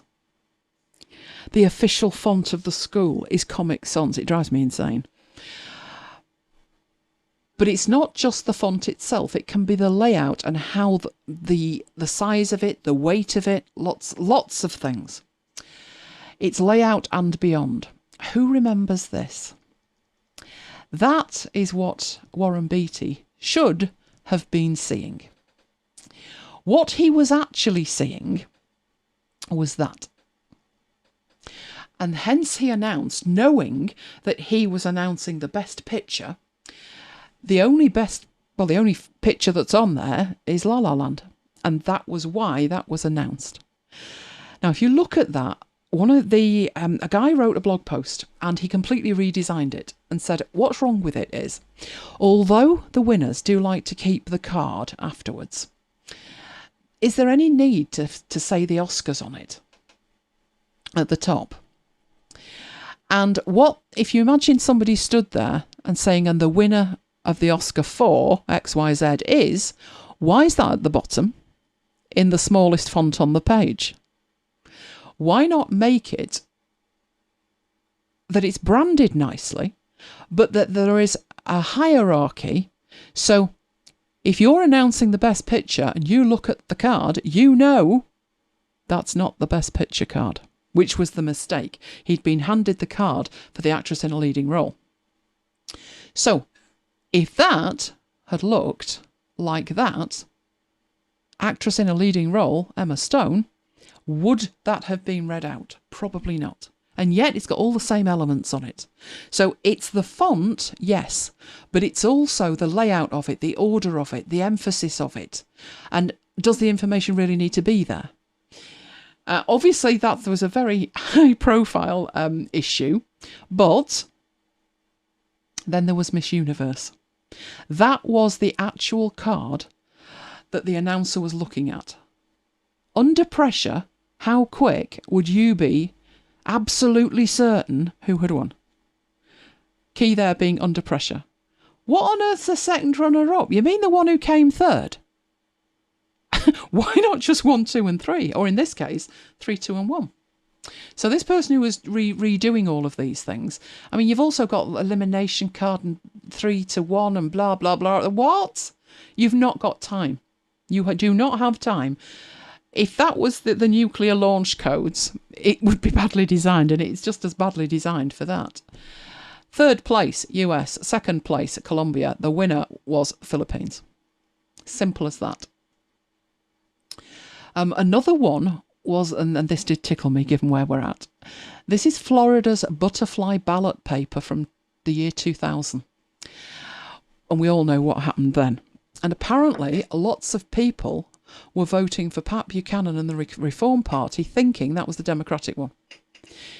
Because that's a nightmare. That is a nightmare. You got to, I think that's the hanging Chad thing, isn't it? You got to basically punch the hole out. I'm looking at that thinking, what is this? It's badly designed. The reason it was designed that way was because there were so many candidates. To fit it on in the space they had, that was the best they could come up with. But in exactly the same space, thought through slightly differently, using bold fonts and lighter fonts and white text on a black background, that is a whole lot easier. Everybody knows who they're voting for then. So it isn't just the font. When you're designing, there's a lot to think about. A lot to think about.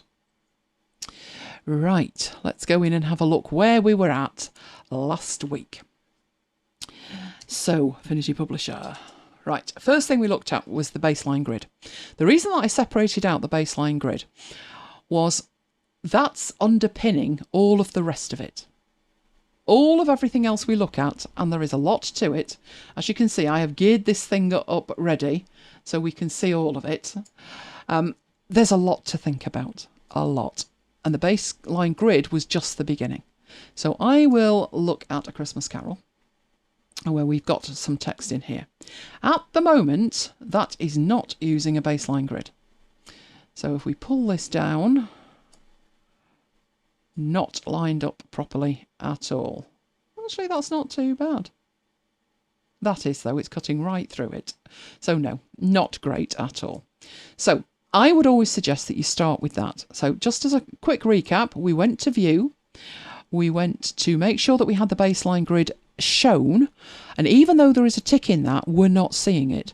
That's because it only shows when you have a tick in the baseline grid manager. So in here, this is where you actually define the grid and say to use it. And when you do, that text will jump and it will go to the baseline. So what I did with this one was set it to 16 because the font is quite big. But I said to you, any variation on 8 is usually good. If I made this 8, if I made the grid spacing 8, it would work, but it's not easy to deal with. It wouldn't actually affect the text too much, but it would be very difficult to deal with. So given the size of the font, I set that up to be 16 points. So we have got our baseline grid in there. I do think it could do with being taken down a bit because that's far too bright as far as I'm concerned. I barely want to see the baseline grid. Now, just to recap why we were using it. We were using it so text across multiple pages lined up. Obviously, we actually do have an issue here with the page numbers, which would need to be fixed. But in terms of the body text there, everything is lining up across multiple pages. Not just spreads like the page we're looking at now, but across multiple pages. Right, so we've got the grid. The second reason for using the grid is that you can line up graphics properly. So really, a baseline grid is the starting point of where you should be with any publication. But it was text that Jonathan wanted to know about. Right, so the typography options you've got. I'm going to go up and I'll use that page because it's blank. Although that could cause complete havoc, but never mind, we'll do it anyway. Right, what options you actually have are spread across 1 million panels. So if we start with the character panel at the beginning there, I've actually got one that I've used a fairly snazzy font with, which was Angels and Demons. There we go, Angels and Demons, which I'm not particularly concerned about a baseline grid in here because I'm only doing a cover in here. But this is a font that is Osgard Pro. Now, what options you see in this interface will completely depend on the font and where the font is from and how the font has been designed. So when I was using Sketch, I created my signature in Zapfino. And Zapfino had different ligatures and all kinds of swashes in there. And Affinity Publisher doesn't recognise some of the ones that Sketch did, which is annoying. But it's nothing to do with the font itself. The font isn't damaged. The application has to support the elements that are within the font. But when you're making a font, you can go from having just one character in it. Literally, you could just put a very fancy A in it and that would be a font. But at the other end of the spectrum, you can have a font where every single option that you could conceivably ever want to use is specified. And your fonts will probably be somewhere in the middle of those. So this font, Osgard Pro, is fairly decorative to start with. So in the character panel, up here, you already have options. So these were the options, I'm presuming, Jonathan, that you wanted to run through. What on earth are all the options for? Well, obviously, up here, you can first of all, in the character panel, choose a grouping of fonts. And then within there, you can actually choose a particular font. Now, obviously, because I'm in here, and I'm going to be working with that G in a moment, right, I've got Osgard Pro. The next thing you have is the size. And that, I'm not going to explain what the size of a font is. I know you know that. Right. Then you have, whether it's regular, it could be bold, italic, underline, you could have various weights, it just depends. This one doesn't have much in that way. There are other fonts. Let's put a font on here that I was using, which is Myriad Pro. Myriad Pro is the MacBites font. So we have Myriad Pro. When I go into here and choose Myriad Pro,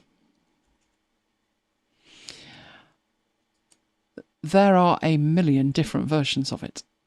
So obviously I could just choose the font and make it bold. But sometimes, let's get that out of the way, that's the regular font, but sometimes semi-bold is better than bold, because bold's a bit too bold, isn't it? And then there's condensed and bold condensed and black, and there's literally about 40 of them. I used one today and I thought, oh, that's nice, and it was the light one, which the benefit of this is you can get a variation in your font without actually changing the font. So always be aware of what versions, what variations of the font you actually have available from underneath the disclosure triangle. Rather than just saying, oh, make it Myriad Pro. So we've made it Myriad Pro. And we'll make it bigger so we can actually see it. Tell me with these panels, my screen isn't big enough. Right, size. That'll do. Why have I got something in there? Not a clue. Right. Myriad Pro. Let's get that out of the way. So rather than just take that and think, yeah, I need that bold, and then it's far too bold. But underneath here, where you've actually got it, the font style set to bold, don't forget that all of those options are available. So you don't have to go back and pick the font and then reapply it. You can select from here and get previews and see what it actually looks like. And that one was quite nice. Light semi-extended, which is wider, and the light one was quite nice as well. But just for headings and things, to use the same font but give yourself a variation, check the styles that are available to you for that particular font. Right, so that is also available from within here. So the same thing is available in multiple places, which is confusing, Jonathan, isn't it, Jonathan? There's too many options. Then you have the colour of the font.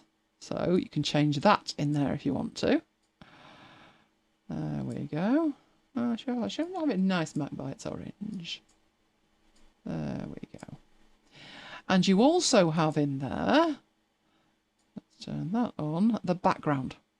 So this is formatting the area behind the text. And it's good to know that these are here, because then you don't have to bring up extra panels or be hunting and pecking across the contextual menu at the top.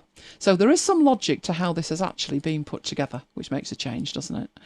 I don't remember the last time I put a fill behind a font. I would do it as a separate box. Give me more wiggle room with it. Right, then underneath that you have some styles here. Now the styles that it's talking about in here are text styles. Now if you remember, we did have a look at text styles. Text styles are like in Word, where they are a recipe of what to apply to the text.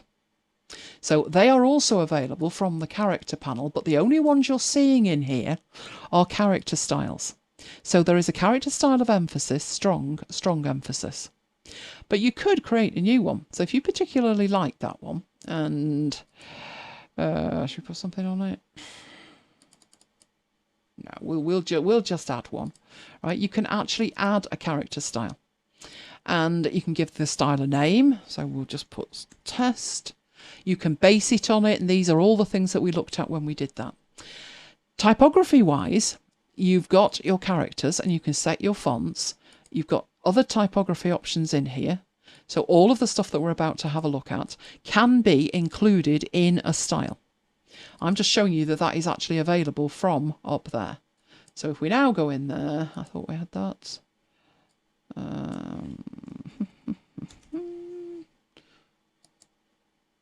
There we go. We've actually got test applied and it's at the bottom. So you've created your own character style. It's not actually obvious in there if that's like set to no style that it actually does anything, but it does. So that's what no style looks like. But my test looks like that because I included all of it. Jonathan's smiling. He likes light fonts more and more. Subtle's the new bold. It is if you get just the right font. And, you know, I love Myriad Pro, but that little stretched out one a little bit. Oh, I'm seeing that for headings. And that way you're only working with one font as well. Apple use Myriad Pro on their posters. You know, when they put the one more thing on it? That's Myriad Pro. Okay, now also within the character panel, you have everything here, and normally you'll see something that looks like this. And you'll be like, oh, make it stop. So what I've done is I've closed everything up. We'll go through it one at a time. So the decorations it's talking about here are, you've got a single underline, you've got a double underline, you can have no underline, change the colour of the underline. So the colour of the underline doesn't even need to be the same as the text if you don't want that. That's ugly, isn't it? But we'll leave it. Then you've got here whether there's no strike through, whether it's struck through single, whether it's struck through double. And these are in the character panel because they apply to individual characters. And what I mean by that is if we take that away and we go back to the middle of Myriad, so I've only got 4 characters selected, I can cross out individual characters. So anything that applies to an individual character is in the character panel. But if I wanted that, all of that text to be green and 50 points, and any text I add after it to be the same, then that is where the paragraph styles come in. So remember that characters, anything in the character panel only applies to individual letters. It does mean you can select the whole lot if you want and apply character formatting, but it also allows the granularity of just selecting little bits and applying within a block of text. Right, so that's what you've got in your decorations. What else have we got in here? Yep, you can change all of these as well. So there's your decorations. Right, positioning and transform. Now this is where it gets tricky. These things that you're looking at here, again, depend on the font. So it completely depends on the font, what you are able to do in here. Sometimes they're dimmed out. You can't do anything. It depends on the font. So at the moment, this one here is the kerning. And the kerning here is 0. And you can see in here, I can't do anything with it. I can't change that. If we go into there, and we go to the same thing, can't do anything with that either. Oh, I'm going to install another font shortly, so we'll have a look at it. But the kerning is the space there. Where has this gone? The next option that you've got down here, that's actually made a difference, hasn't it? Has it just jumped? This is the tracking. So if I go in here, it's going to increase the gap between the letters. So as I go up and even into the minus, So if you particularly stylistically want it to be very close together, you can do that in there with the tracking. That is the gap between them. And that doesn't look good at 50, so I'm going to leave it at 0. Now, this one here says baseline. And what it's talking about is where is it in relation to the baseline. You can actually see that from the little icon, that it's the gap between the baseline of the letter and where the letter actually is. Right, if we go into here, we've got this sat on a baseline, haven't we? So let's grab hold of that and go into here and change that. And can you see the text moving? It's moving in relation to the baseline. So it's how far off the baseline do you particularly want this text? Now, I don't think I've ever used that, because if I've got a baseline, I want to align to the baseline. But you get the principle of it. If you do, for whatever reason, maybe stylistically you want to have it slightly different, then you can do that with this option, the baseline option. Then you've got leading override. Now, the leading of it is the gap. We need a paragraph for that. So let's take this paragraph here. At the moment, it's in brackets and it says 12.5. But when we come down to here, you can set it to auto, but you can also choose different gap. And that's what it's doing. It's putting more spacing between the lines. Now, because there is a baseline grid applied, it's still aligned to the baseline grid. It's just got a huge gap between each line, but it's still aligned to the baseline grid. So that is the difference there. That's the leading, which is between the space between the lines, and you can alter that. But if you're using a baseline grid, it would probably make sense to have the baseline grid visually useful for you and set correctly for the content. If you then do find that the text, you want more of a gap in the text, then you could use the leading override there. Jonathan says, how does the baseline settings in the text work in Designer when there's no baseline setting? Luckily in Designer, if it's got a baseline grid when you save it, don't forget that the exact file that you save in Publisher can be opened in Designer.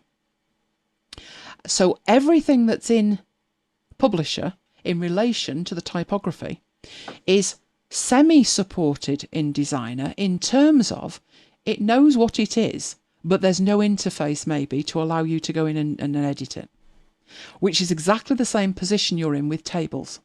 So if you remember the table thing was you can have a table in Publisher, you can edit it. I would have expected when I opened a document in Designer that I could see the table, but I would have understood if I couldn't edit it, but you can. So although there are no table tools, no dedicated table tools, you can interact with that, and it's the same here. It won't delete anything, and when you bring it back in here, any changes that you've made, you'll be able to see them. Right, we also have, if you have a font, so we're going to come on and look at a particular font. It's a very nice font called Thirsk. But if you have a font, some fonts don't have italic. Some font, like I said, a font literally just needs to be one character and it's a font. If you have a font and it doesn't have, when you come up here, like Times New Roman only has 4 styles, but you saw that Myriad Pro had about 40. It does actually happen to have italic, and regular, bold, italic and bold. I'm trying to think of which font doesn't. Usually they're free fonts that you've downloaded from somewhere that are specific to something. Let's try Australia. No offence to all our Aussie viewers, but the Australia font, I love it. It's gorgeous. But it only has regular, and it doesn't have any numbers or punctuation. It drives me insane, because I really like it. But when you go in here, there is only regular. I know that won't lend itself particularly to being italic, but just humour me.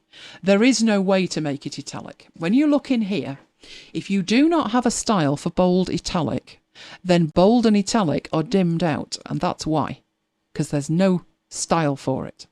You come over here and you're not going to find one either. It's exactly the same. This is just a different way of looking at the interface. But you do have this in the positioning and transform, which is called shear. And that will enable you to put a faux italic on it for fonts that don't support it and you just have to have italic. So that's sheer.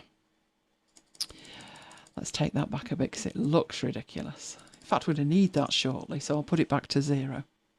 Right, this one is the horizontal scale.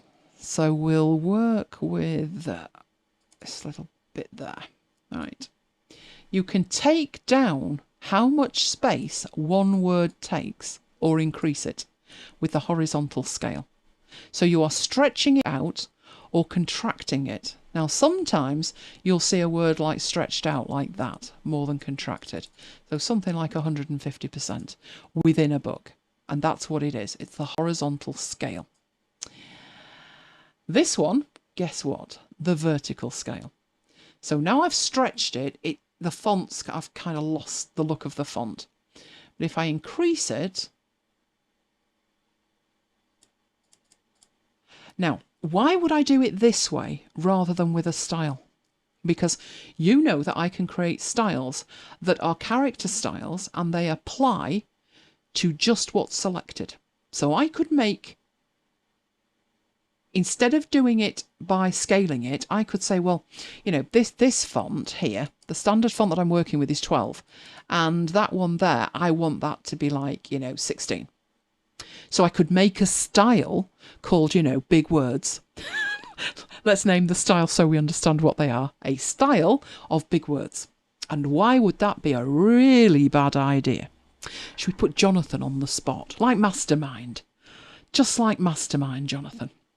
Why would that be a really, really bad idea? What would happen down the line if you were to try that? Would it work? Well, yes, it would. So if we go down to the word humour and we set that to be, this typography is driving me potty. It's in the way. Right.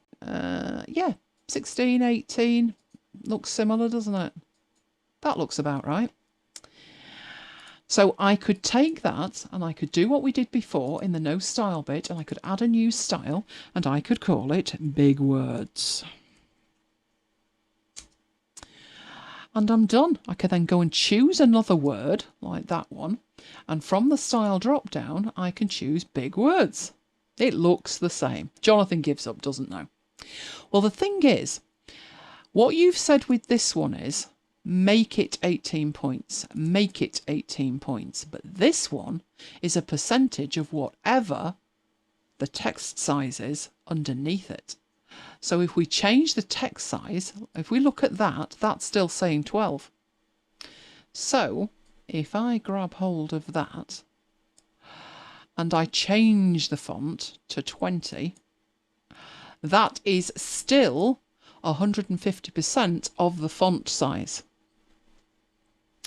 Jonathan says, if the font changes, you have to change the style for the other ones. True. Can't be right, as the styles can be based on others. Yeah, if you nested the style, you'd be okay. But size-wise, you probably could do that with styles. But at that point, I don't know about you, but, you know, maybe when I've written my 50th book, I've got a template that's absolutely perfect. But at the beginning, it's like, I'll just format that, not just format that. And by doing it to 150% and having that there, you know, if you then decide down the line to change the size of the font, it will be in proportion, whereas the other ones will not, because you've got a style on them and then you've got to go and edit the style. Now, I know the style will update and it will update across the document. The thing is, you've got to remember to go do it. And that's the issue with it. Right, let's have a look at readers next. So this last one here is the superscript subscript. So if we wanted that to the power of 2, which reminds me of teaching my father advanced maths for an exam. Don't go there. Nearly killed the pair of us. Right, superscript will make it above the line, so it looks a little bit like a footnote.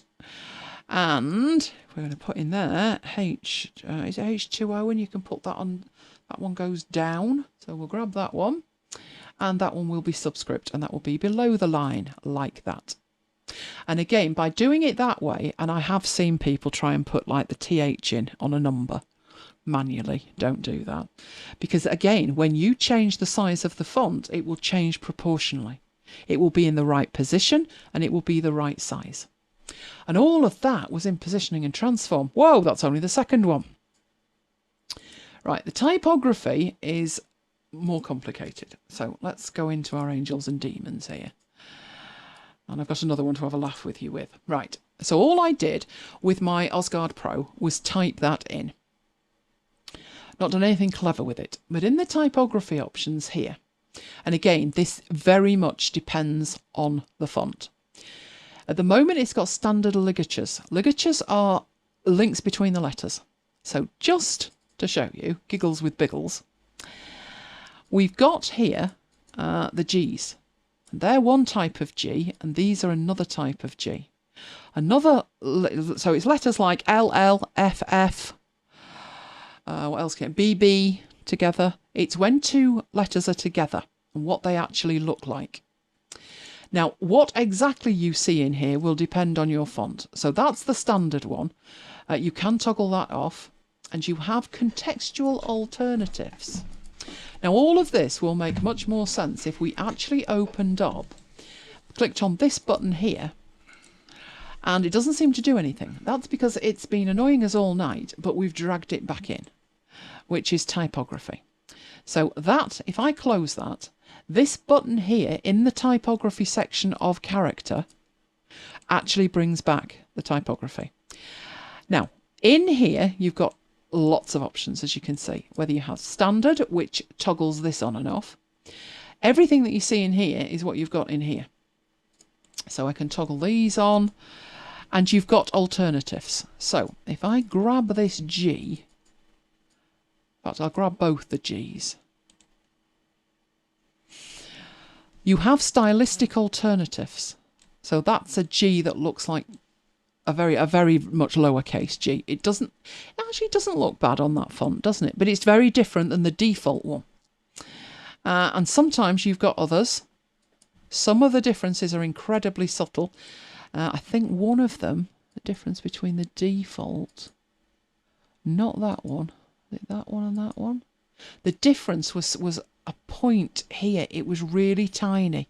It just kind of had like a little bit of a swirl on it. So what's in there and what they actually do depends on the font. So you have the default, you have the alternatives. Giggles with biggles. Oh, I've had lots of giggles with biggles, Neil. It does totally change the font. Obviously, what I've done here with the biggles bit, that G is a totally different G. It's not coming from in here as, you know, oh, this is available. I've actually gone to pick that. But we're looking in here at the moment. The swashes are the swirly bits, for want of a better way of putting it. So I've copied the G out of biggles. And if I paste that in there, that's what that G actually looks like. All of those fancy lines. Let me move this out of the way. Right. All of the fancy lines on it are coming from a specific character that has been specifically designed and added to that font. And this is why fonts can be £500, because every single one of these needs to be added manually, you know, to make sure that that doesn't cut off the T's and all the rest of it. So hence the price. So we've got our alternatives and we've got our decoration on them. And then you've got the figure position. So you could actually, on a per font basis, if you thought, I really like that, but I don't like where it puts the superscript, you can actually change that. So you can fiddle with it a lot. Then you've got your capitals options. Now, one thing that might save you sanity if you're trying to save something, change something, and it's not doing anything, it's not changing it, is this option at the bottom, which is to hide irrelevant features. So anything that's not supported in this particular font won't be available. Now, obviously, the downside of that is if you go to another font and it is supported, it will automatically appear. But if you're looking at a particular font, you think, I'm sure that should be there, and you've just got selected the wrong character, then you're not going to see the option because you've made a mistake with what's selected. So do remember that hide irrelevant features option is actually there when you're looking for something and you can't find it. So that's our typography up here. Then there's the language we're using. And this affects the spelling mainly. but you've got in there the language that you're actually using. Hyphenation is a nightmare, but it's how and when a word breaks. And there are hyphenation snobs, not even joking. Most of I don't think I've ever changed that from auto, but you can change it if you want to. You've then got the typography script, so you can change that again. And you've got the language, which again I've set to automatic. So most of that, I don't think I've ever fiddled in the language. But if you're working with multiple languages, you might want to. And then you've got your optical alignment, which is probably the one that freaked Jonathan out. It's not good, is it? But again, this is just where you can decide, based on the font that's actually selected, whether you want to change it. So do you want it on the font, or do you want to do it manually? And in essence, it gives you complete control. You know, if you're looking at it and every time you look at this font, you love the font, you know, but the apostrophe is out of place, then you can fix it in there by just tweaking it. So you can move it to the left, the right, you can choose which characters it applies to. It's just really, really granular levels of control. Right, so that's what's in the character panel. Next off, you've got the paragraph panel. Now, with the paragraph panel, if we looked at this Giggles with Biggles here, so let's zoom out of that a bit and lose the G at the bottom. We don't need him. Is your party over, Mike? Yes. Sound like you really enjoyed that. I was only there because I was host. Long as they all had fun. Right, so we're giggling with Biggles. Right. With the paragraph, anything you do in there applies to the whole thing. So that's centre aligned. If I click to the left align, the right align, it's going to apply to the whole thing. Actually, you know, that works really well right aligned, because the swashes off the G's don't then cross the width. The width looks like a dagger though, doesn't it? How appropriate. Right, so that's what you've got on the paragraph. It applies to all of it. The spacing options in here apply to all of it. So sometimes I use spacing options when I tweak these things, mainly in Keynote. Oh, Neil wants to know how the virtual champagne was, Mike. Flat. I stuck to real water. Talking of which, can I have some water, Mike? I'm not surprised, because that was a nightmare. There was how many? 40 odd connections with about 100 odd people, with stuff crashing right and left. He even had multiple attendees, didn't he, with audio. An amazing Zoom setup, let's just say that. But one that I think you needed to be sober driving.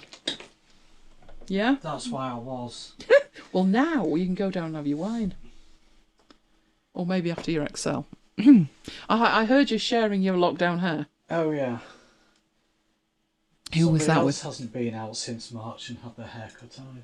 Oh, who's that? Margaret. Yeah. Okay. Oh, I heard her say something, but I didn't know what, and everyone was talking about it. Yeah. But I noticed she'd got longer hair. But then she's vulnerable, isn't she? Right, so Giggles with Biggles. Right.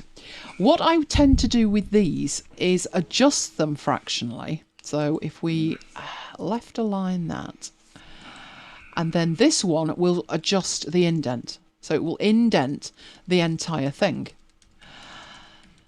This one here will take it back the other way. So you're pushing that in. It will probably make more sense actually in here. Let's move the typography again out of the way. Right, let's grab this paragraph here.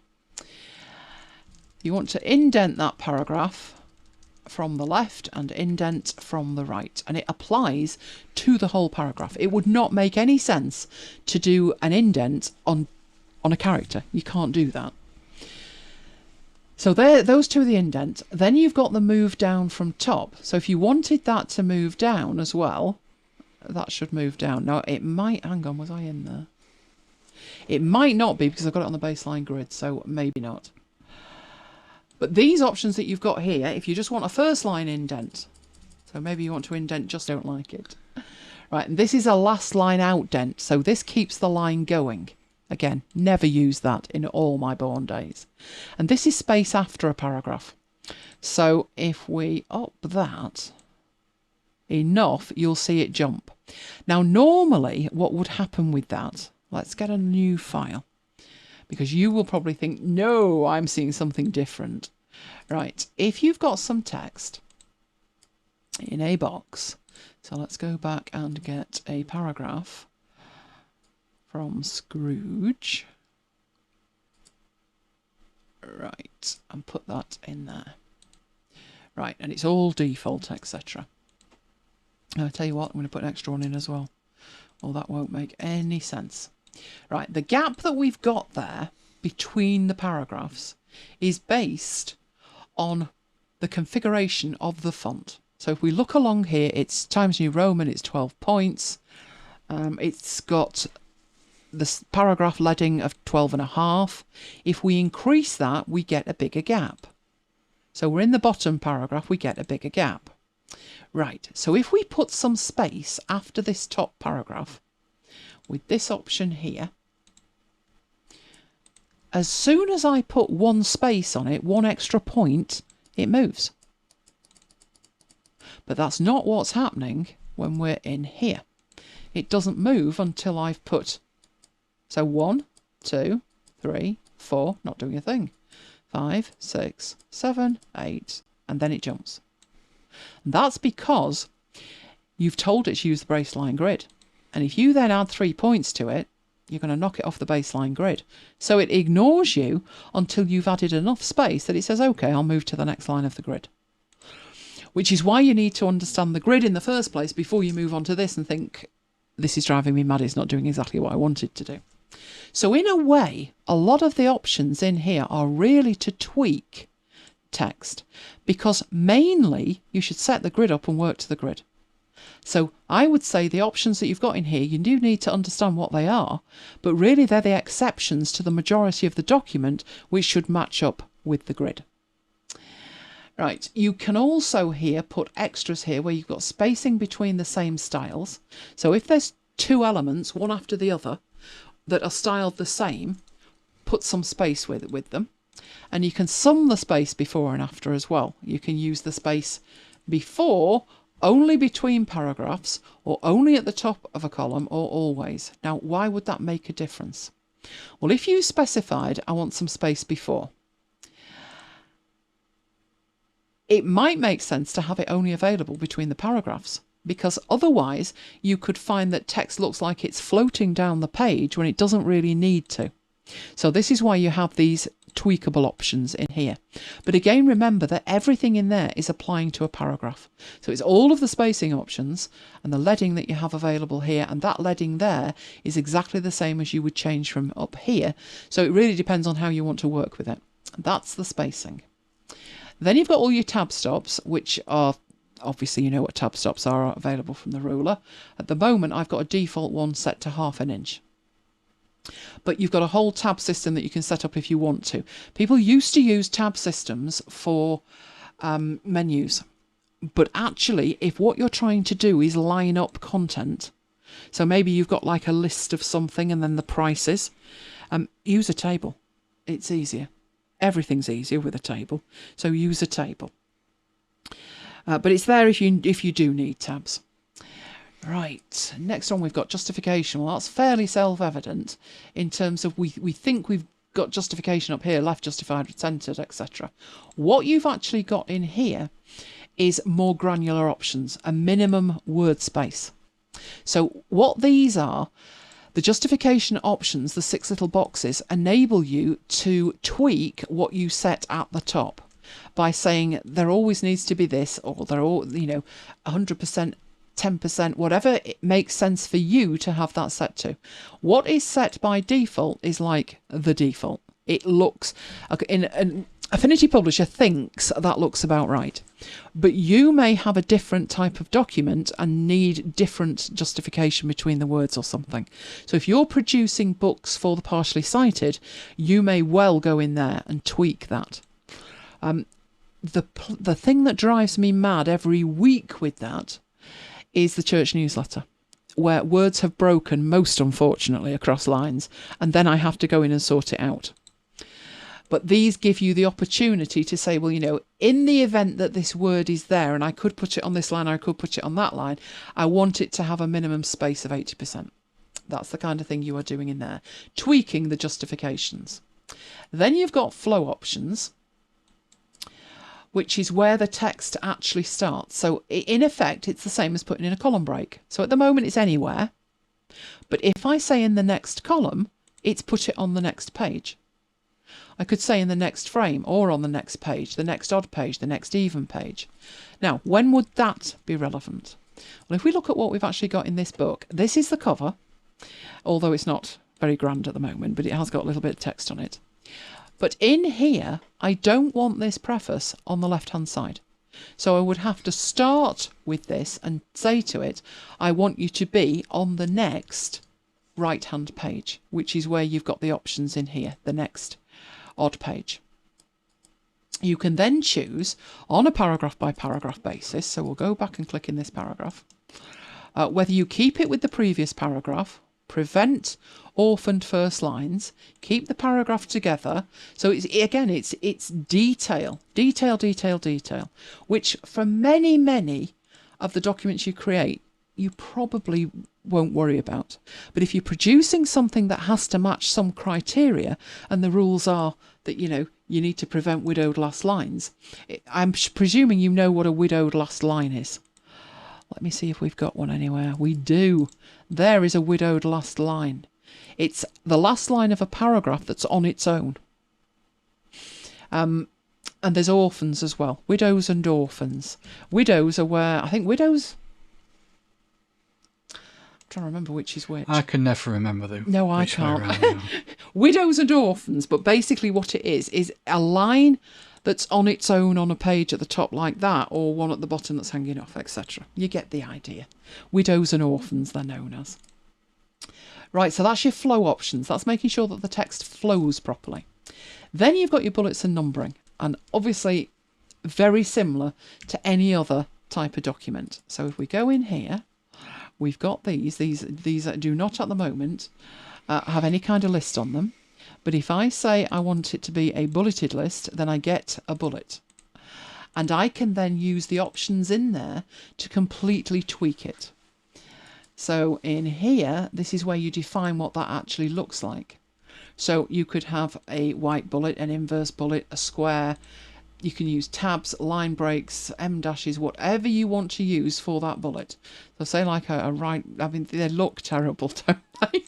This is actually putting that in the text, to be honest, in that one. But you've got your bullets at the top. If you've got more levels, which I don't, then you can change the levels. You can even go and use, in essence, what is the glyph browser to actually go and choose one. So with it being, we could have it like that. Scary stuff, isn't it? You can choose where the tab stops are with that. So as I move this, I'm moving it in. So really all of these options are just to give you more control. So if I set that to... No, I need to have that showing, don't I? I'm going to change that. I whip in there. I can. So this blue box here, well, in fact, I'll move that one. I'm cutting out that and I'm putting it on the other side, and now it's a bullet. So this bit here is like a preview for you to be able to create custom ones. So you could even have 2, 3, 4 different shapes and symbols that mean something in an outline. So I've lost the actual bullet, but I've chosen one of my own and I've moved it to the other side.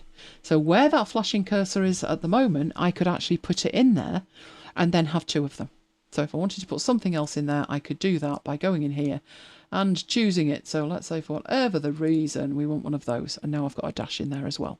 But to get rid of it, you just delete it. See the tab stop. It's not numbered. If it was numbered, then you would see all of these options. And you can create bullet styles. Tracy says she's always had awful battles with bullets. I totally agree, particularly in Word. Don't like them. But in here, because it's visual, it's actually quite easy. But remember what you're doing here. You're only tweaking one. But this is already formatted with a style. So if we actually look at the top, it's saying, oh, there's a style on there and you've just edited it. So now that looks slightly different because I've made changes in this dialog box. And of course, styles are your friend. So if I go up here, oh, it's not letting me do that. I want to update the style, and that is not available from there, so I'd have to go into the styles to actually do it. The little plus at the end indicates that it is a table of contents 1, heading 1, so it's a heading level 1, but I've changed it. So in the styles panel, I would be able to update the style. But that's not what I'm showing you. I'm showing you this in here. What we will do before Christmas, Mike, post-it note, because I can show you all of the features and then you go away and you're like, oh, how on earth do I use all of these features? What's the right order? So I'll format an entire book using all of the options that you will then know about, but in the right order, like the Andre Previn sketch, that one. Right, where were we? Oh, baseline grid. This is where you tell it if you want to align it to the baseline grid or not. So you can deliberately turn the baseline grid magnet off for specific text. So this is specific text. So this is on the baseline at the moment. If I take that off, it's not on the baseline. That actually shows you specifically what using that baseline grid is doing. The formatting would make the text look like that. But using a 16-point baseline grid makes the text look like that, and I don't have to worry about it. Whatever size the font is, whatever text I add, it will take care of it, and I don't have to sit there and think, oh, how did I format this? And now it's too close and I need to move it a bit. So the baseline really is your friend. And if you've got something like that and you think that's just not right and I've told it to use the baseline, go in and make sure somebody hasn't turned it off just for that paragraph. Right, more hyphenation stuff. So this is when something will hyphenate, which I mentioned with the church one. Very dodgy. Particularly when we mention Scunthorpe, which we say is Scunthorping, don't we? So I do have to keep my eye on it, but I don't get too worried about hyphenation. If something hyphenates badly, or you have rules that have come down from somewhere, so when I'm making stuff and it's going for print to Manchester United, they have their own little settings and they want them that way, and I will set them that way. But normally what's in there is fairly adequate. But if you find that the hyphenation is driving you mad, then you can go in and actually change it. Then you've got drop caps. Oh, drop caps are so cool. So we could go in here, we could enable it, and we've got a 3-line height drop cap, which we could change into 4 or 5 or 2. And it is that simple to do it. Automatically, it's 1 character, but there would be nothing to stop you changing that if you wanted. But obviously, it would look really weird if you didn't know what the actual number of characters was. So most of the time, it goes... It didn't set that back to 1, but when you put auto, it's 1 character, which can look nice at the beginning of a chapter of a book. You can choose how it aligns. So it's got align left edge, and when you take the tick out, it does move slightly, and it moves enough that it makes a difference to the 3rd line of text where it says no beggars implored him. You take that off and the no moves back to the last line. So it does move fractionally. Again, that will depend on whatever scheme you're working to as to whether that is important or not. And you can scale for descenders. Do you all know what descenders are? Ascenders and descenders. Let's find... there we go. That Y has a descender. It's below the line. It's below the baseline. And if the baseline... We would have ascenders as well. Let's find an ascender, like a H. Or a K. There we go. The main body is the same. So the part there that I'm pointing at, that bit, is in line with that. But this bit here goes above the line. So that is ascending. Ascending and descending. I am old enough to remember when printers actually advertised the fact that they could support ascenders and descenders. You're wondering, aren't you? Dot matrix printers, some of them in the 80s didn't. So if you had a Y or a K, it was scrunched up. It was really tiny. So what you've got in here when it's talking about that, if this was a K, so, a Y, let's just humour me, whether you scale for that or not, basically, and that isn't actually making that much difference, but that's the principle. That's what it does. Whether you scale for it or not, it might be if I actually take it up, we've got a Y on the end of there. So if we go out of that, you see here you've got the bottom of that almost touching the question mark. But if we scale for descenders, then it gives it its own breathing space. So that bit there has much more breathing space than it did before. It's these kind of things that make the difference between a document looking professional and not. But obviously it's hidden 15 dialogues deep. It's easy to miss, but I would have that turned on, to be honest. And you can have a style if you want. And again, it's a character style. So what we're seeing here is all of the character styles that we actually have available. Right, that's the drop caps. But I said to you, what if we wanted that, but we would never particularly know how many letters were in the word? So I'm going to disable the drop caps, because the option that you want if you want to do that is initial words. And that doesn't look like it's doing a thing, does it? Because there's no style on it. So I'm going to take that. And remember we had that big words. It's taken the big word style and it's applied it automatically to the first 3 words. But we could say 1 word, 2 words, 1 word, or as many words as you like. And of course you can change that throughout the entire book by changing the style itself. Then we have decoration. And this is whether you have lines on it. So what you've got here, you've got decorations. Let's put, I think I put a side one on it. And believe it or not, that's actually done it, but you probably won't see it because I need to take it and pull it outwards so you can actually see it. And you're changing the indent on the left, top, right and bottom in relation to the text, the caps height, the text or the descent. Now obviously that's black and my text isn't. So I'm going to drag this and my text is actually brown and make that brown so it matches it. And that's a way of drawing attention to it. Now at the moment I've got just 1 line on the left hand side, but with myself clicked in there on the right hand side and move that and go, it's that one. I'm going to push that on, that turns it on, and I want that to move the other way. So I want that outside it as well. And now I've got one on either side. And obviously, guess what? If you turn on the whole thing, you can have one all the way around it. So there we go. And 3 there. And that has put a fill on it. So I can actually highlight. The box here is giving me a fill. So if I wanted that to be a kind of drawing your attention to the fact, oh dear. Oh dear, oh dear. Maybe that with a bit of transparency on it. Like that. Oh yes, that's much better. So you can actually highlight that. Right, we've made it all the way through the paragraphs. I'm going to make an executive decision here, given the time. We'll carry on with that next week because there's still more to see, believe it or not. We've got the whole glyph browser thing to do.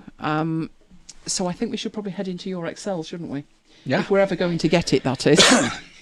So hopefully, have you learnt a lot? Oh, hang on. Cursive handwriting. Oh, wow. Isn't it interesting the things they teach kids these days? Like healthy eating and stuff, and yet they don't know where Borneo is. Do you need to know where Borneo is? They More than never you need to eat a taught banana? healthy eating when I was at school. Oh, no, they didn't me either. No, we had beef burgers and chips. We used to have them properly prepared, and then we didn't. So, Yeah, they introduced a cafeteria system, batter sausage. oh, if we went back to school today, it'd be like, oh, 17 kinds of lettuce, how lovely. We thought our cows had come home, ship had come home, whatever the phrase is. Your cows can come home in the ship if you like. Right, let's see if they can see your screen. Hang on. I need to Oh, press, he's not ready yet. I need Hang to on press a minute. record. Hang on a minute. Right. 3, 2, 1. Right, there we go. Oh, he's ready, bless him. Right, you're live. Okay, thank you. Right, I'm going to talk about conversions in Excel. Different ways that you can convert things to other things. How expressive. Yeah. I'm going to start with temperature. And if you read the email that we sent out, it was all sort of COVID related in the email, and I've tried to make some of the examples a bit sort of COVID related. So what I've done here is I've tracked my temperature. Not really tracked my temperature. I was going to say, you're pregnant. No, it's if you were going into work and they check your temperature as you go in. Sorry, too invasive for Yeah. me, even from 4 yards away. So I've just made up some temperatures there in Celsius, which I think are real body temperatures. If you're a lizard.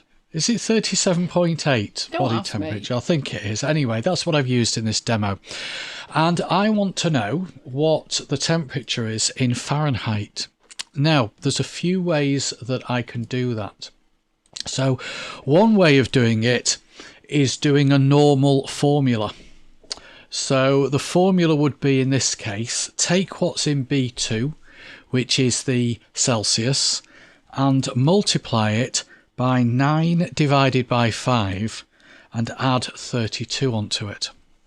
That's the kind of thing they might teach you at school. Yeah, Neil, totally useless. Neil, do they teach you that at school? Well, it's not totally useless. Well, I'm going to show you that these days it is, but I'll hold my hands up.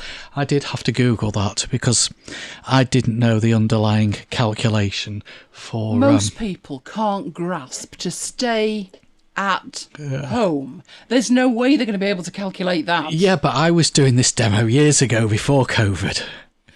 Yes, but people haven't just got rapidly more stupid. And now all my demos have got a COVID twist on them. Yeah. Anyway, that is the answer. 100.04. You're dead. Yeah, pretty much. But anyway, that's how to do it manually. The other way that you can do it is to use a function. So Excel has built into it a function, and this is available in Windows and Mac, and it's the convert function. And as it tells you there, it will convert a number from one measurement system to another. So you specify the cell with the number in it that you want to convert. So again, it's B2. Then you put your separator, your comma, and then it brings up all of the different possibilities of where you can select a from unit. Now, I'm not going to go through every single one of these, because I'll be honest, some of them I've never used. I've heard of them, things like Admiralty Knot and Square Statute Mile, but I must admit I've never heard of Morgan or Square Angstrom. But as a concept, once you've understood the concept of converting from and to, it's the same for any of these. It's just a case of picking the appropriate unit. So I'll pick one that we'll all understand, which is sticking with the Celsius and Fahrenheit. So I can either scroll down the list and find the one I want, or if you know it, you just type it in. But it has to go in quotes, and it's the letter C. C for Celsius, then a comma, and then what it does is it says, okay, these are all the possibilities that you can use with your convert to. So it doesn't give you such a big list because it's already filtered out the ones that are irrelevant. And I can either type in the F or double click it. Stick in my closing bracket. And surprise, surprise, I get the same value. So that's another way you can do it. The third way you can do it is to build your own function. So I often use this example when I'm doing sort of introduction to VBA and building your own functions. And people say, well, why would you build your own Celsius to Fahrenheit function when you've got the the convert function built in? And the answer is, well, one, you probably wouldn't, it's just a demo. But two, they only introduced a lot of the convert parameters in a not so that long ago version of Excel. I think it was 2010, but I can't remember exactly. And every time they bring out a new version, they add more to it anyway. So you might actually find that what you want to convert to and from is not actually available in the convert function. So you either need to find the manual formula, and like you said, who's going to know that, or build a function. But what I've done is I built a function which I've called cell to far, Celsius to Fahrenheit. And so like any function, when you start typing its name, it just appears in the list. And this particular function takes one parameter, it's the cell with the Celsius in, and it converts it to Fahrenheit. So if you want to see the underlying VBA of that, let's go and have a look at the VBA code, and there it is. It's a very simple function, but it does illustrate the point. And the point is here, how to build a function. Instead of sub, it's the word function. Then you put the name of the function, and then in brackets, you put the parameters. Normally when you build a sub, the brackets are left empty, but with a function, you have one variable per parameter. So you have to know how this function is going to be used. It's like the sum function, it takes one parameter, whereas the VLOOKUP function takes 4 parameters, 3 mandatory and 1 optional. So similarly, when you're building your own function, you have to specify one variable for each parameter, and you specify it along with the data type. And then if you're going to specify more than one, you put a comma and then specify the next one. And then you have the function calculation itself. So the function is equal to the variable, and that's the formula that I mentioned before. But you can have all kinds of things in functions that you build yourself. You can have ifs, you can have loops, all the standard stuff with VBA, but I'm just keeping that one simple. So that's the first example, temperature. The second example is distance, converting feet to meters. And what's this got to do with COVID?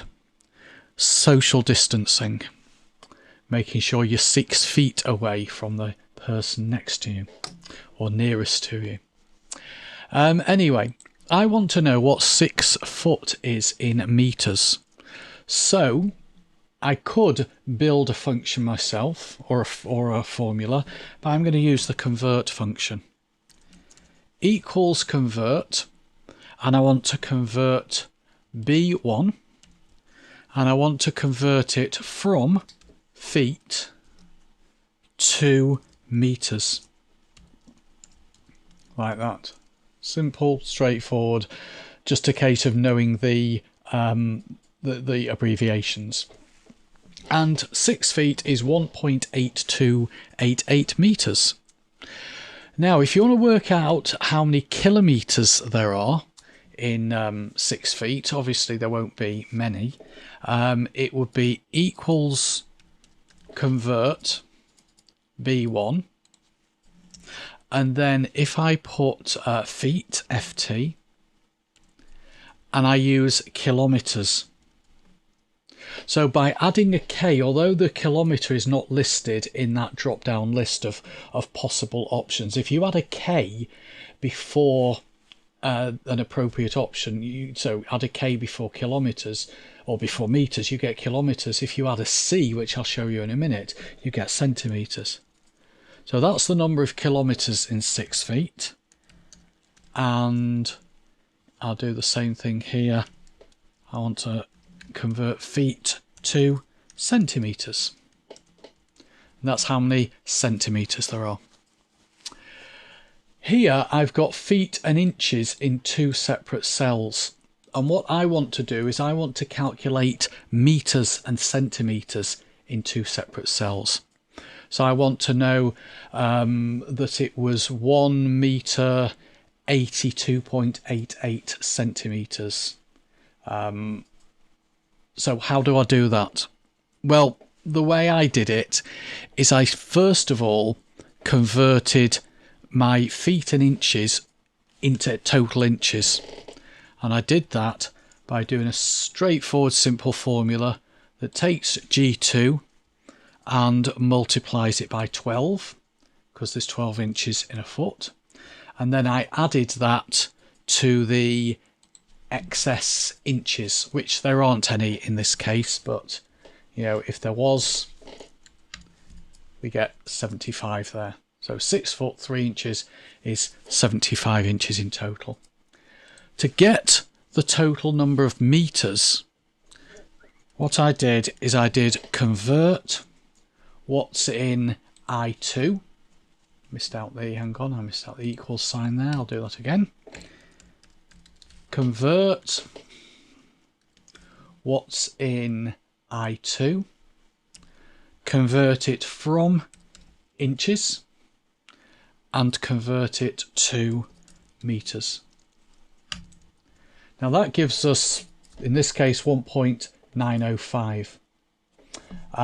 But I only want the whole meters. I'm not interested in the 0.905, so I'm going to wrap that whole formula up in an int. The int is a function, and it's basically short for integer. So what it does is it takes whatever is in the brackets and gives you the integer element of it, which in this case is 1. Then what I want to do is calculate the number of centimeters. So first of all, I'll use the convert function to select, again, I2, again, inches, again, meters. But what I actually want to do here is I want to calculate what's left after I've taken away the 1 meter. Now to do that, I can use the mod function. The mod function is quite useful. What it does is it shows you the remainder. So you know at school you do a division and you'd say, you know, 19 divided by 3 is 18 remainder 1. That's taking me back a long time. Giving me nightmares here. It's probably all those pictures of my school photos that have appeared on Facebook. Oh, they might have to appear in next week's After Hours. Really? Yeah. Image rights. Yeah. Of all the other people. Oh, true. Yeah. Oh, we can black that out. Oh, no, that'd be even worse. Can we say pixelate? Pixelate. Yeah, Right. it's more politically correct. Okay, whatever.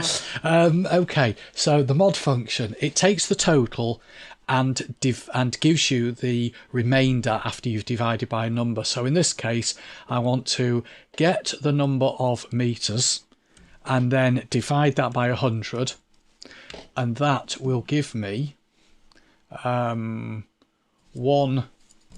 That's not right, is it? I want to divide by 1. Or is that centimetres? That's better, I think.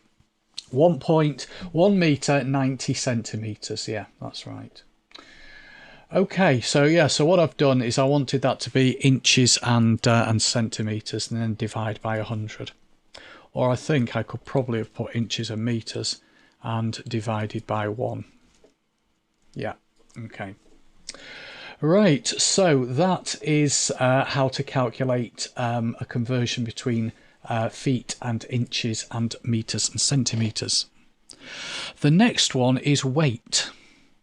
Something very close to my... I think I'll just leave the room. Something very close to my heart, or should I say my belly. Let's say the scales. The scales say 98 kilos. And lying. And they're lying, yes. It's 198 kilos. And I want to know what that is in stones and pounds. So one way of doing it is to put equals convert, open brackets, what I'm converting, and I'm converting from kilograms, and I'm converting to stone. So that tells me if I'm 98 kilos, I'm 15.43 stone.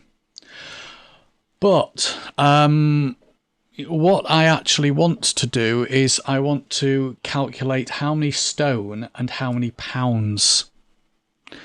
So I also need a calculation for how many pounds, and the way I can do that is again use the convert function, but I want to take what's in B2 and subtract from it the integer part of what's in B2.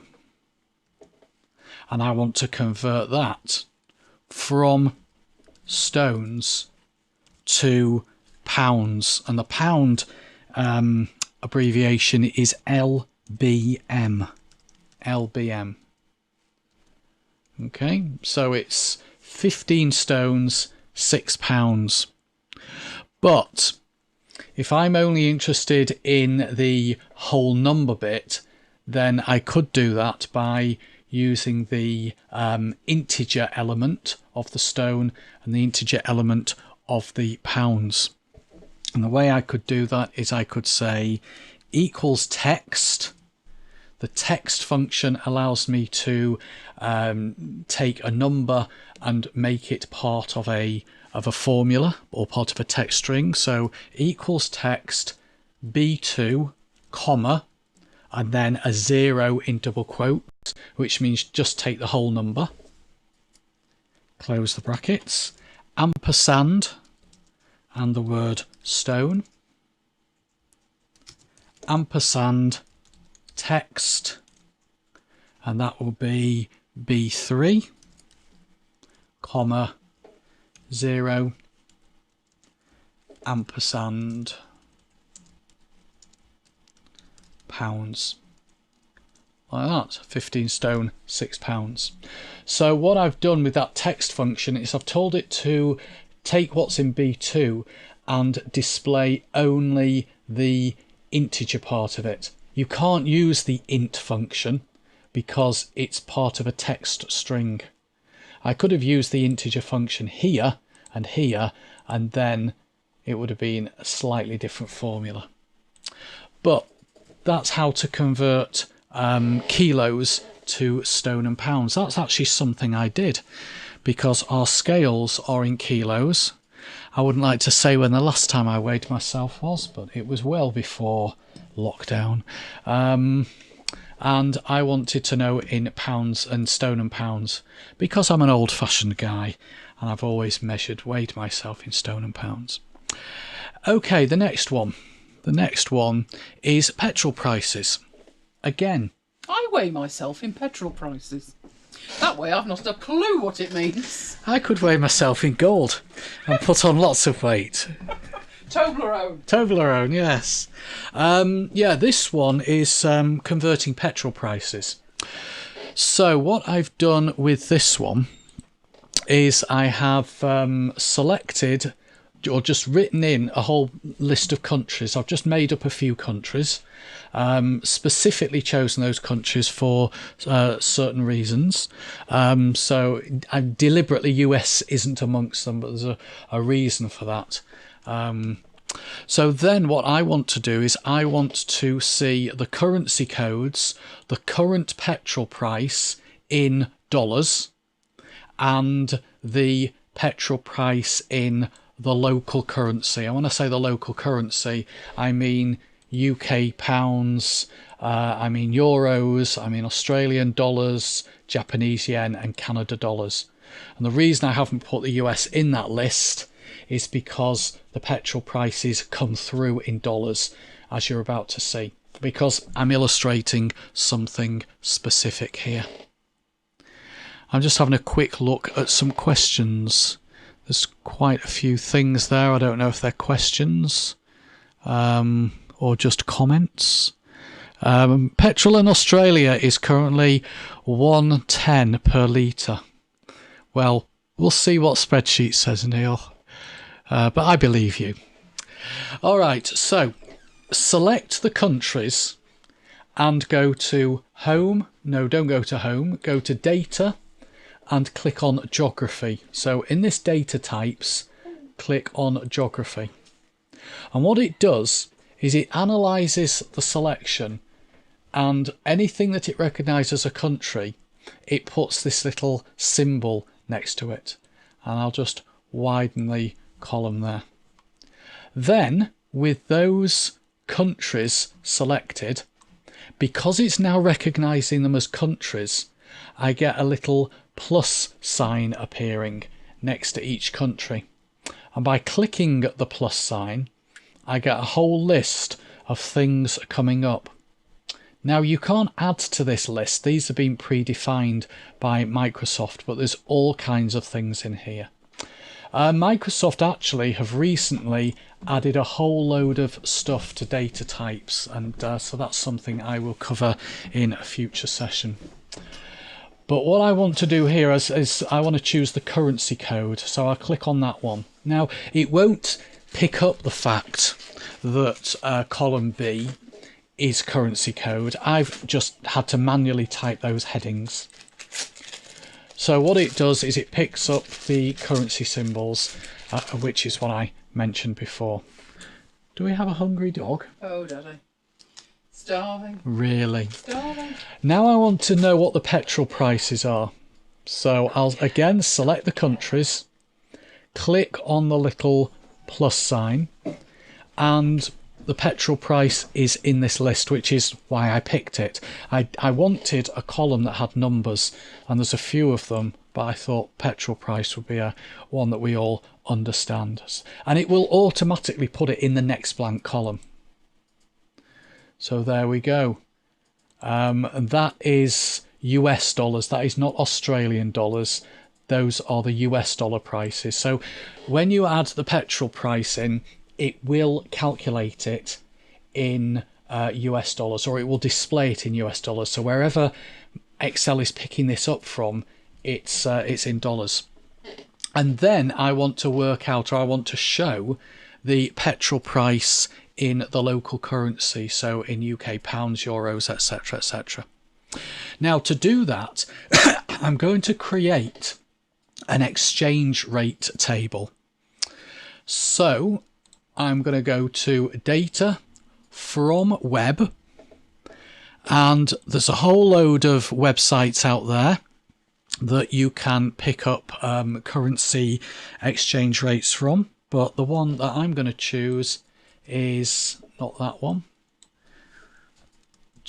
Hang on a minute, I'm getting my Command C's and Control C's mixed up because I'm actually copying from the Mac onto Windows. That's better. If you're wondering what was pasted in off my clipboard, it was something that I was doing for work earlier on today. Anyway, it's a secret formula for the vaccine. No, it was the title of a video that I was recording, actually. Nothing exciting. How to convert PowerPoint slides into videos and PNGs. Because you know. Yeah.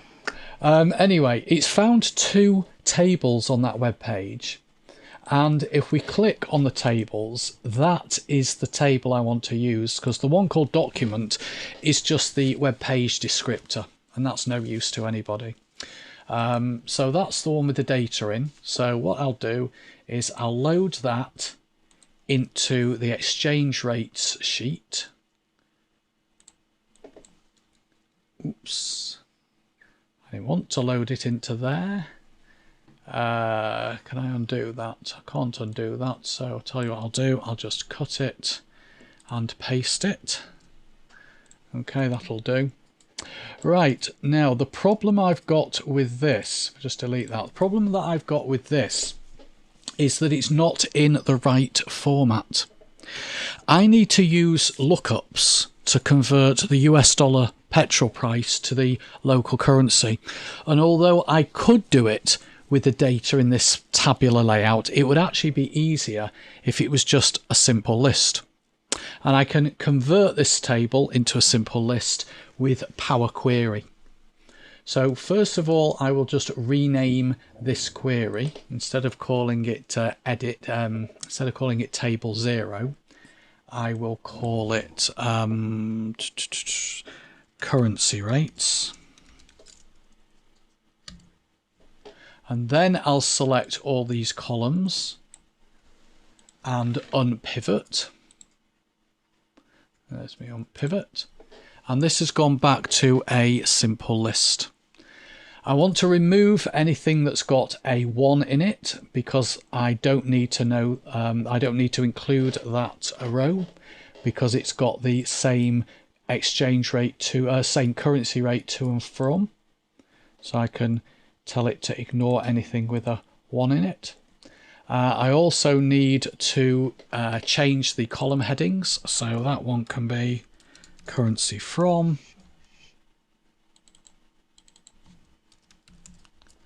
And that one can be currency to. I can hear as well. And that one can be rate.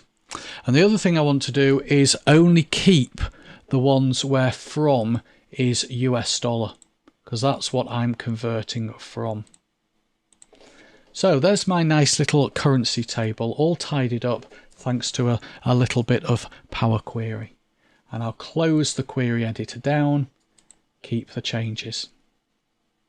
And now I have my data in a nice, neat table, which is exactly what I want. Let's go back to the petrol prices. Let's delete these columns that I inadvertently inserted earlier. And then to calculate the petrol price, it will be the petrol price in dollars multiplied by X lookup, and I want to look up the actual currency code. I want to look it up in that column there, and I want the answer to come from the rate column. So there's our friend X lookup, a lot simpler than V lookup. I can hear you growling. And then if I copy that down, 127,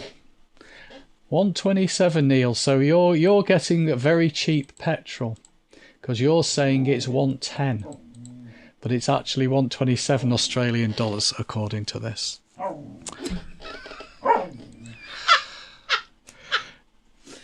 She's been watching too many husky videos. She has. She has. She's turning into Key the husky, aren't you? Now the last one I'll do is stock prices. So here I have some tech companies. Apart from Manchester United, I just thought I'd throw that one in there. And I want to know what the stock price is. So I can go to Data, Stocks. It recognises all of those as companies. I want to know what the stock prices are. So I will select them again, click the plus sign, go and find the price column. So there is the stock price. I want to know the stock price in GBP. So I'm going to take the price in dollars and multiply that by the I want a VLOOKUP first, so I'll do that again. Take the price in dollars and multiply that by XLOOKUP, and I'm looking up GBP, so I can actually type hard code that in there. I'm looking up that, and I'm looking up that in there, and the answer is coming from there. XLOOKUP is so much simpler than VLOOKUP. And there we go. I then need to remove the formatting that it's added automatically, and then just copy that formula down. So there we go. Those are the stock prices in US dollars and the stock prices in UK pounds. So that is a few things on doing conversions in different ways. I hope that's been useful.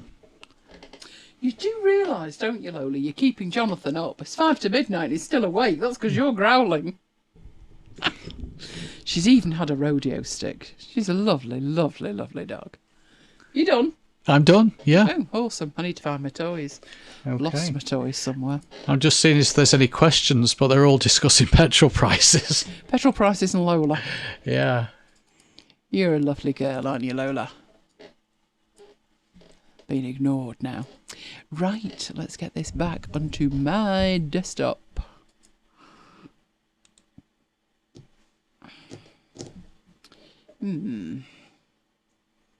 That's a ponder. Oh,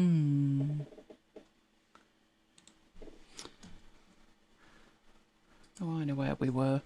Just wondering where on earth I was. Oh, okay. Right, we're out of yours now, Mike. We're back over here. Where? Come on. Woo! Right. Typography in the real world. So, I think I can squeeze it in. But what I will do is do another session where we'll take an entire text-based output and convert it into a book. Oh, it could be one of the Advent treats, Mike. Yeah. Yes, that's a good idea. Make a note of that before I forget. I come up with fantastic ideas and then totally forget them. Book. Advent, well, yeah, format a book. Right, I think I can squeeze in the last bit and do the last demo that I wanted to do, which was in the real world. So let's head out of there. All my shortcut keys. Right, and make sure that you're seeing that, which is my desktop. Right, so we'd been through characters and we'd been through paragraphs, but if we wanted to format this like our Giggles with Biggles, where the G's were changed at the top and the G's at the bottom are different, then we have another panel. Yes, another one, which is the glyph browser. Now, normally this looks like this, and I don't know about you, I can't see a thing. So first thing to do with that at the top is to choose largest size, so we can actually see what's going on. Right, you choose a font. Now the font that will be in there is either the one that you've chosen or you've gone into here and you've clicked it, and that's the font that appears. Then you have the styles of font, and we've already established that this one has only got one style of font. And what you've got in here, you can choose the different groupings, but I've left them at all. And what you have in here is every item in that font. So when I said before about designing fonts and how long it takes, hence the price, most people think of, A to Z in lowercase and A to Z in uppercase. But just look how many extra things are in here. For a start, you've got the numbers. Now, if we looked at Australia, you wouldn't see that. So if we chose... Oh, yes, I know, Lola. It's dreadful. I'm a bad mother, I know. I think she wants to go outside. She's just been outside. Well, she wants to go out again. Right, if we look at Australia, there's whole gaps at the top. What's with this? Why is this blank? And it's because every font, when it's created, has a grid. And this is a standard font grid with a standard reference in it for every font. And what's happened in here is this grid here, this little square there, that's where you define what an A is, and that's where you define what a B is in capitals, and so forth. But all the stuff that's up here is undefined. So we've literally just got A to Z in uppercase and A to Z in lowercase. And we've got an odd collection of other letters. We have a pound sign, a yen sign, a cent sign, and some variations on it. But look how much is blank. But down here we do have some extras, and these are letters that are together. So if we switch that back to the font that we're using, which is Osgard Pro, and have a look, at the very top here we've got all of the letters. Keep going, we've got the capitals, and these are the ones that we're actually seeing. So if we look at that A, that is the default A. But it would be better if we had some kind of swirls and things going on. So here's where we start to veer off the standard fonts. We're on to symbols, and we're on to two G's, two I's. Oh dear, let's get that back up there. Right, an F and an I. So basically, where there are certain letters that are together that are common that would need a different kind of look to it. So for instance, we've got even full words. So if I go up here, put that in, these are actually full words. So if I double click that, I get the word the. I do need to have that set to black so we can see it. There we go. But we actually have the word the with lots of adornments on it. Good grief, look at the decorations on it. So if this was the Angels and Demons trilogy, then you've got a whole thing going on with the word the. You also have, and yet when you select the font, you can see it doesn't select all of the surrounding thing because this is just the font. We also have the word and. So if we looked at that and thought, oh, hang on a minute, this is so boring, we need to get rid of that. What we need is that. Then you can just go down there, paste that in. Now, obviously at that point, it starts to override the rest of the text. You might need to change the spacing to get around that, but it's far more ornate, isn't it? Do you know, can you just imagine what Jonathan's documents at work are going to be like next week? It'll be amazing. Right, but we've still got more to do with that, even if we did that. So what I'm going to do is give us a little bit more room.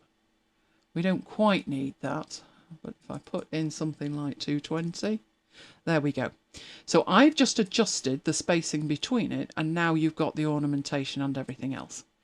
But I'm interested in the other character. So if we look at this A, this is amazing.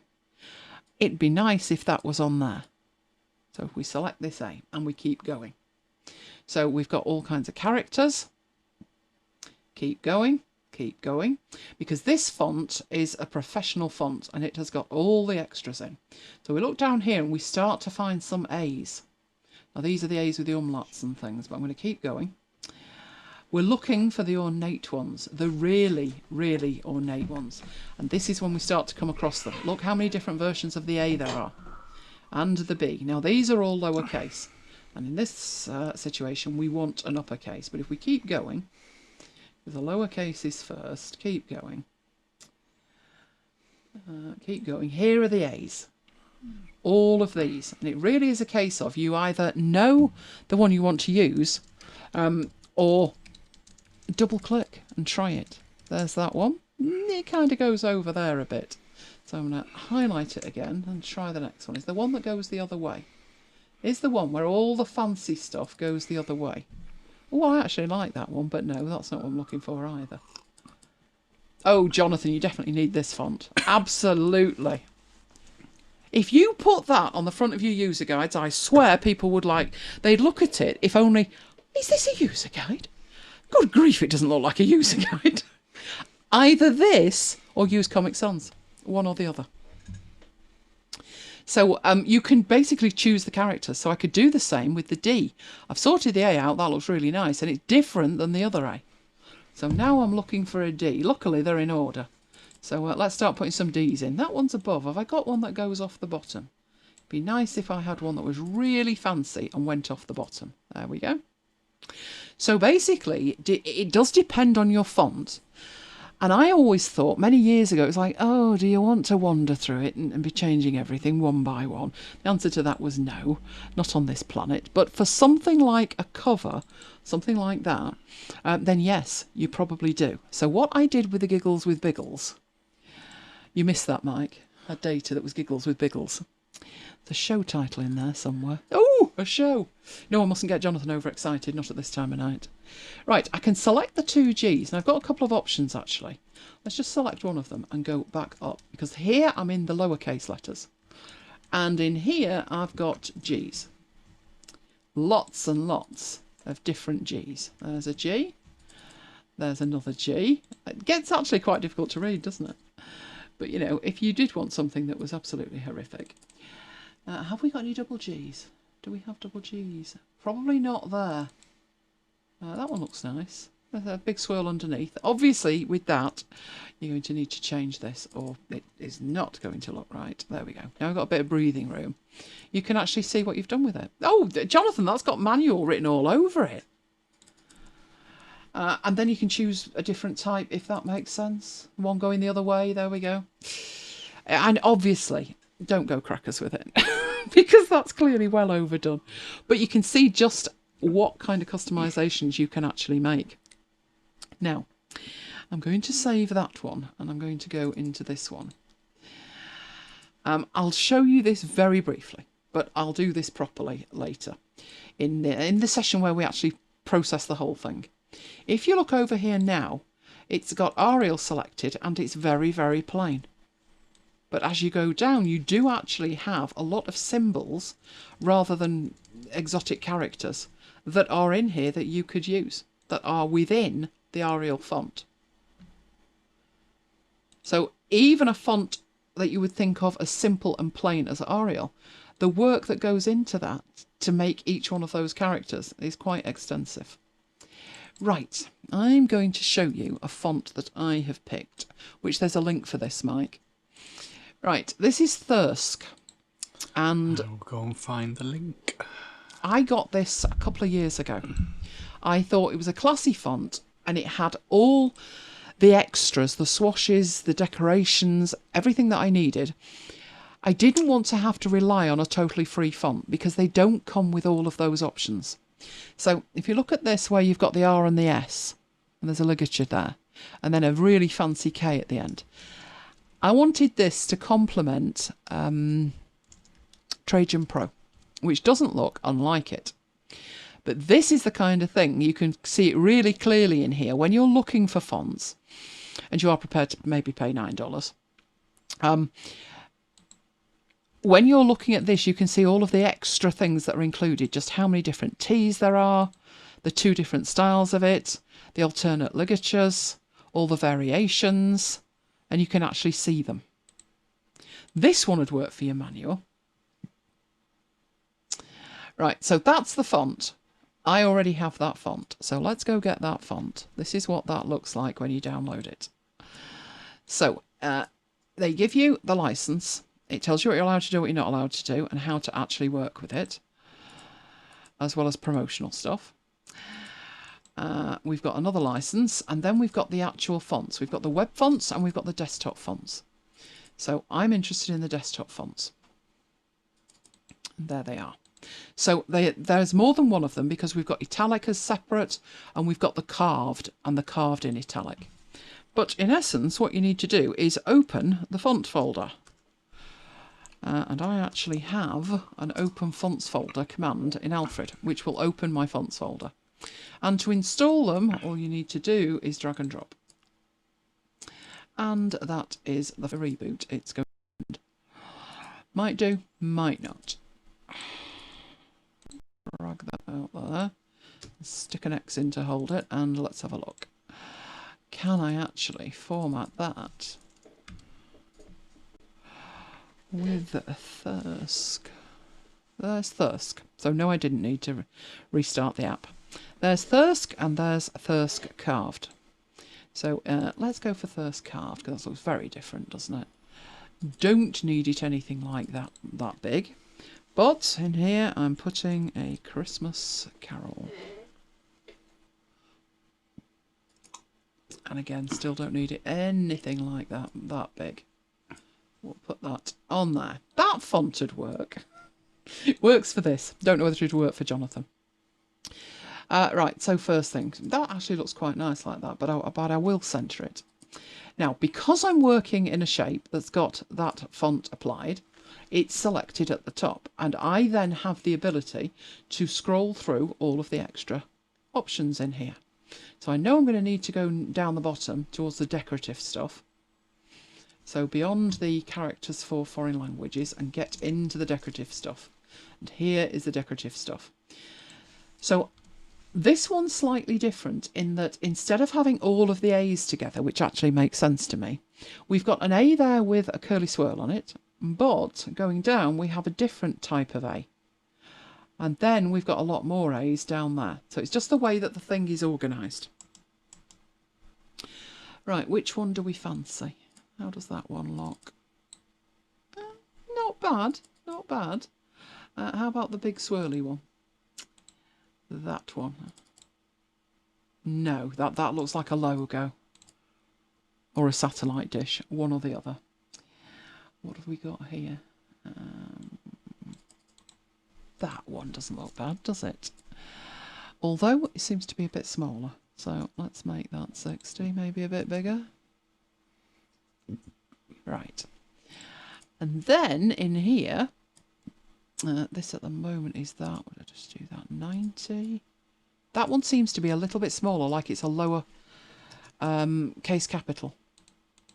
So that's not going to work at that size, is it? Oh dear, come on. Why don't you keep focus up there? That'll work.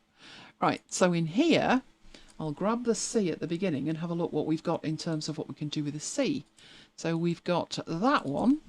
No, that's too informal.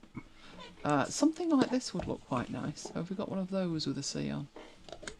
Guess it's going to depend on the letter as well. Haven't got much in the way of C's, have we? Maybe you can't do too much with a C, and I don't like that one. Tell you what, we'll do it with the L at the end. Right, let's grab the L. There we go. So you can get a really nice effect, but it's going to depend on the font, and it's going to depend on what is actually in the font. So what I would intend to do with that down the line, I've got the whole text of the book, and I think we did have a request, didn't we, for exporting to EPUB from memory. We'll do the whole thing, and it'll be one of the Advent giveaways. If you have no idea what we're talking about in terms of Advent giveaways, in December it is tradition for MacBites to send a mail out every day, which has become a tradition this year actually with Marooned, hasn't it? Yeah. Oh, just think, you'll be getting double dues in December. It will go out every day, and there will be something in it, a little treat for you. We call it the MacBites Advent Calendar. So if I format the whole of this in a show, then we can put it as one of the things in the calendar. I'll even put in all of the original graphics, because there were actually images in that, despite the fact it's a novel. And hopefully that will then show you. We'll pull together a lot of the stuff we've done over the last few weeks in Publisher, where we've looked at it in isolation, but we'll look at it in terms of a project-based approach. How does that sound? Let me know how that sounds. Right, what are you doing on there when you should be over there? And I need to do that. Right, so before we finish, did I have anybody type that in earlier, Mike? Can you go back and check? I posed a question. Which one won? Can you tell? The question was, I'd had such a hideous time with Keynote, but me and Keynote, 14 years together. And I'd tried PowerPoint before, and it didn't end well, did it, Mike? No. There were bad words said. Can you tell? Debbie thinks PowerPoint. There was a bit of a giveaway earlier. My problem would be switching the speed that I work, and I've tried PowerPoint before, and I can't find anything. Stuff isn't where I want it to be. It isn't logical. It also keeps throwing stuff up at me. Design something or other that I'm not interested in. Design ideas. That's the one. I'm not interested in that either. No, well, it's all right. You can nuke that, which should mean you've got a bit of a clue. I don't know who's going to be more surprised, you or me. It's actually PowerPoint. Oh, what was Sunday like, Mike? Why is it doing that? It shouldn't work that way. It should be on the second slide. Like a newborn kitten. I was lost like a newborn kitten. However, not lost any slides. And a new way of presenting it where I can see the chat. So, shall I do a bit of a session on how I actually managed that in a week? Because I wouldn't have believed it either. It looked acted different. The one thing I had to change, Paul thinks Keynote. Paul would be wrong. No, that's actually PowerPoint. I can even show you. Because this I can do now. So this is what I'm seeing on my screen. So I proved to you it is PowerPoint. It really is PowerPoint. It's a miracle. But yep, there it is. It doesn't have all the options it used to have, but there's the slides. Very different in terms of presenting because I had to do it a certain way. So that's what I'm thinking. I'll put a blog post together and I'll probably do some kind of... There were a lot of features missing from PowerPoint, but as you try and understand how it works, you get to the point where you realise why they've done certain things. Steve Jobs will be turning in his grave. Well, Neil, do you remember the thing about Steve Jobs when he got all the top knobs together and said, what's Mobile Me supposed to do? And when they told him, he said, and why the hell doesn't it then? It's that I can't have data loss. I can't. The first time it happened, now there's a bit of a longer story in relation to... I went researching the actual error message and I came up with this article. I couldn't believe it. This article had been posted 8 years ago. And they said what was in it was bang on what was happening now. So it's been going on for 8 years and they've not fixed it. At which point I thought, oh, I'm so gone. But the thing was, I'm looking at PowerPoint with like, and I so can't use you. I just dislike PowerPoint. I have always disliked PowerPoint. But I challenged myself not to create a template and do it the way you would imagine. You know, do it right from the beginning. Make a template for this and a style for that. I thought, no, if you're going to get enough slides, we are on slide 147. If I'm going to create 170 slides in a week, and I need to do it fast. Simple as that. So I didn't fiddle around with any of the template options beyond what I needed to do. And I would say, I think I knew on Sunday. So after about 3 hours, I thought I can use this. It's viable. And I was surprised. Trust me, I was surprised. But I thought to myself, the kicker's going to be, Sunday was spent like, and how on earth am I going to present this? And I have had to change how I do it. That was fun, wasn't it? Oh, that was great fun. The air was blue at that point because I thought, if I could use it and it was stable and I'm happy with it and I can make a template with it, great. But I can't present with it. Then that would have been a major issue as well. So once we'd sorted that out on Sunday, it was then going to be a case of, can I create the slides fast enough? And it's things like, can I resize something? Can I position something? Can I get to the dialog box for X, the dialog box for Y? By Wednesday, it was like, I'm not going back. Which after 14 years of the most intense love affair surprised me. So watch this space and I'll give you more details on how and why and how to make it work for you. So is PowerPoint the mistress? No, we got married. PowerPoint's the wife. Oh. Right. Well, why wasn't I invited? Not needed. Not needed. Well, if you want to switch to PowerPoint. Well, I already have. You just kind of stab around the Windows in it, version. You stab around in it. I need to fly around in it. And I didn't think it was possible to fly around in PowerPoint. I use whatever. Use Google Sheets. Then hit its limitations. But that's the point. Yeah. And I need to, if there is a limitation, I need to know about it in hand before. Now, for instance, that slide. The image on that slide came from the stock images within PowerPoint. Something else that I showed you before. Now, where did that go? Really early on. One of the Hazel things. I'm scrolling through the slides. Trying to find... There we go, that one will do. That QR code in the corner, PowerPoint did it. So it was a case of it needed to replace the features that Keynote had, which I didn't think it could do, but I managed to force it. And then it was like, right, show me what you can do, PowerPoint. And the fact that I don't have to go into another app to make the QR code, the fact that I can get the stock images, like this one, and I don't need to do it. Oh, and there's just things in it like, you get the stock image. The stock images are always 4x3. They never fit the slide. They never fit the slide. PowerPoint's got this option where you can write, well, you don't even need to right click it. It's got this option where you click on an image and say, make that 16:9, and it does.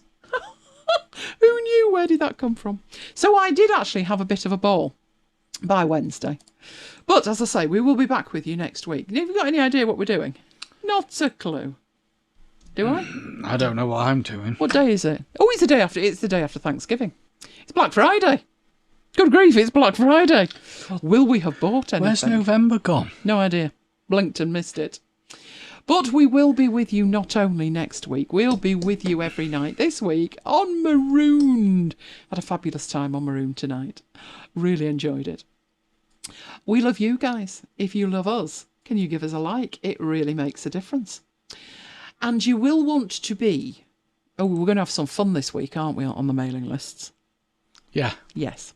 Some fun on the mailing list this week, so make sure you are there, as it were. So first of all, there is elainegiles.com/VIP, which is all things to do with me, which will be things like the Pixelmator stuff. And then moving into Advent, you will need to be on the MacBites list, macbites.co.uk/macbites-mail. 25 emails with 25... What will we say? Little Advent gifts in there. Toys. Toys. Gifts. Toys. It's usually free software, free downloads, discounts. Oh, talking of which, if you're in the market for ScreenFlow, there's 25% off this week. So it's all that kind of thing. We do it every year. We have an absolute blast. And in the meanwhile, we're on Slack. Santa Giles. Oh, yeah. In a socially distanced sleigh. We're carrying on the conversation in Slack. Do join us. It's so useful. Honestly, you guys keep us amused, and there's questions posed and answered. It's amazing. Love it. Do you know, Mike, how long has the Slack been open? About just under a year. It's coming up Christmas to Slack's Eve, wasn't birthday. It was Christmas Eve. That was one of our gifts on Christmas Eve, and it's been an absolute blast. I did get a message the other day, you know, saying that we'd reached the limit of our free storage. Saw that. Yeah, I ignored it. I thought the old stuff can drop off the end. It's fine. Oh, and of course, all of the Maroons will be happening on MacBites FM. So keep your eye out on that. Is Jonathan still awake? I've got a nasty suspicion, you know. He is. He is, I reckon. I think unless he is. he's dropped off in the last 5 minutes. Well, don't disturb him. Let's wait to see. Because although the umpire isn't here, I will honour it as long as he appears at this point. And then he'll get another point. I was absolutely amazed that I could switch, honestly. If you'd have said to me this time last week, even the state of it deleting files and all sorts, it's deleted slides, it actually made this one unsavable and marked it as a stationery pad. Well done, Jonathan. Well done, Jonathan. Right, let me get that ready then. Let's get the scoreboard up for Jonathan. We have the scoreboard. We do. There we go. Right, now I need to get the other end so I can get to... Talking of the umpire, Kim said that she was a bit better. Oh, that's good. That was the other day. The shorter shows are making a difference. Yeah, we're gonna have to sort that out, aren't we, Neil? Right, there you go, Jonathan. You're up to 12. I still have high hope of some points before the end of the year. We'll just see how that goes. Shall we have an epic, 9-hour show? Why not? Well, you're probably exhausted. You did a full day's work. Then there was dinner, then the dog, then your party, then your Excel. No wonder you're on the wine. He's on the wine now. Now you can go to sleep, It wasn't Jonathan. my party. You can go to sleep and dream of fonts. It's my party, and I'll cry if I want to. Power BI marathon. There you go. Who says that? Who do you think? Neil. You know he loves I've his done Power one of BI. those, Neil. No, I think he means a 9-hour extravaganza. See who's standing at the end of it. Not sure, Mike would be. I'm gonna do bits of Power BI. I'm gonna come back to that. Oh, bits of it. Bits of it. Not a marathon. So what have we got planned this week, Mike? I've got a webinar on Wednesday, or Just the one? one day this week. Well, we're going to reset the score at the start of the new year. Paul, that very much depends on what the score is. I've got a Catenian meeting on Monday. Oh, do you? Council meeting. Oh, I've got a governor's meeting on Tuesday. United on Tuesday. Webinar Wednesday.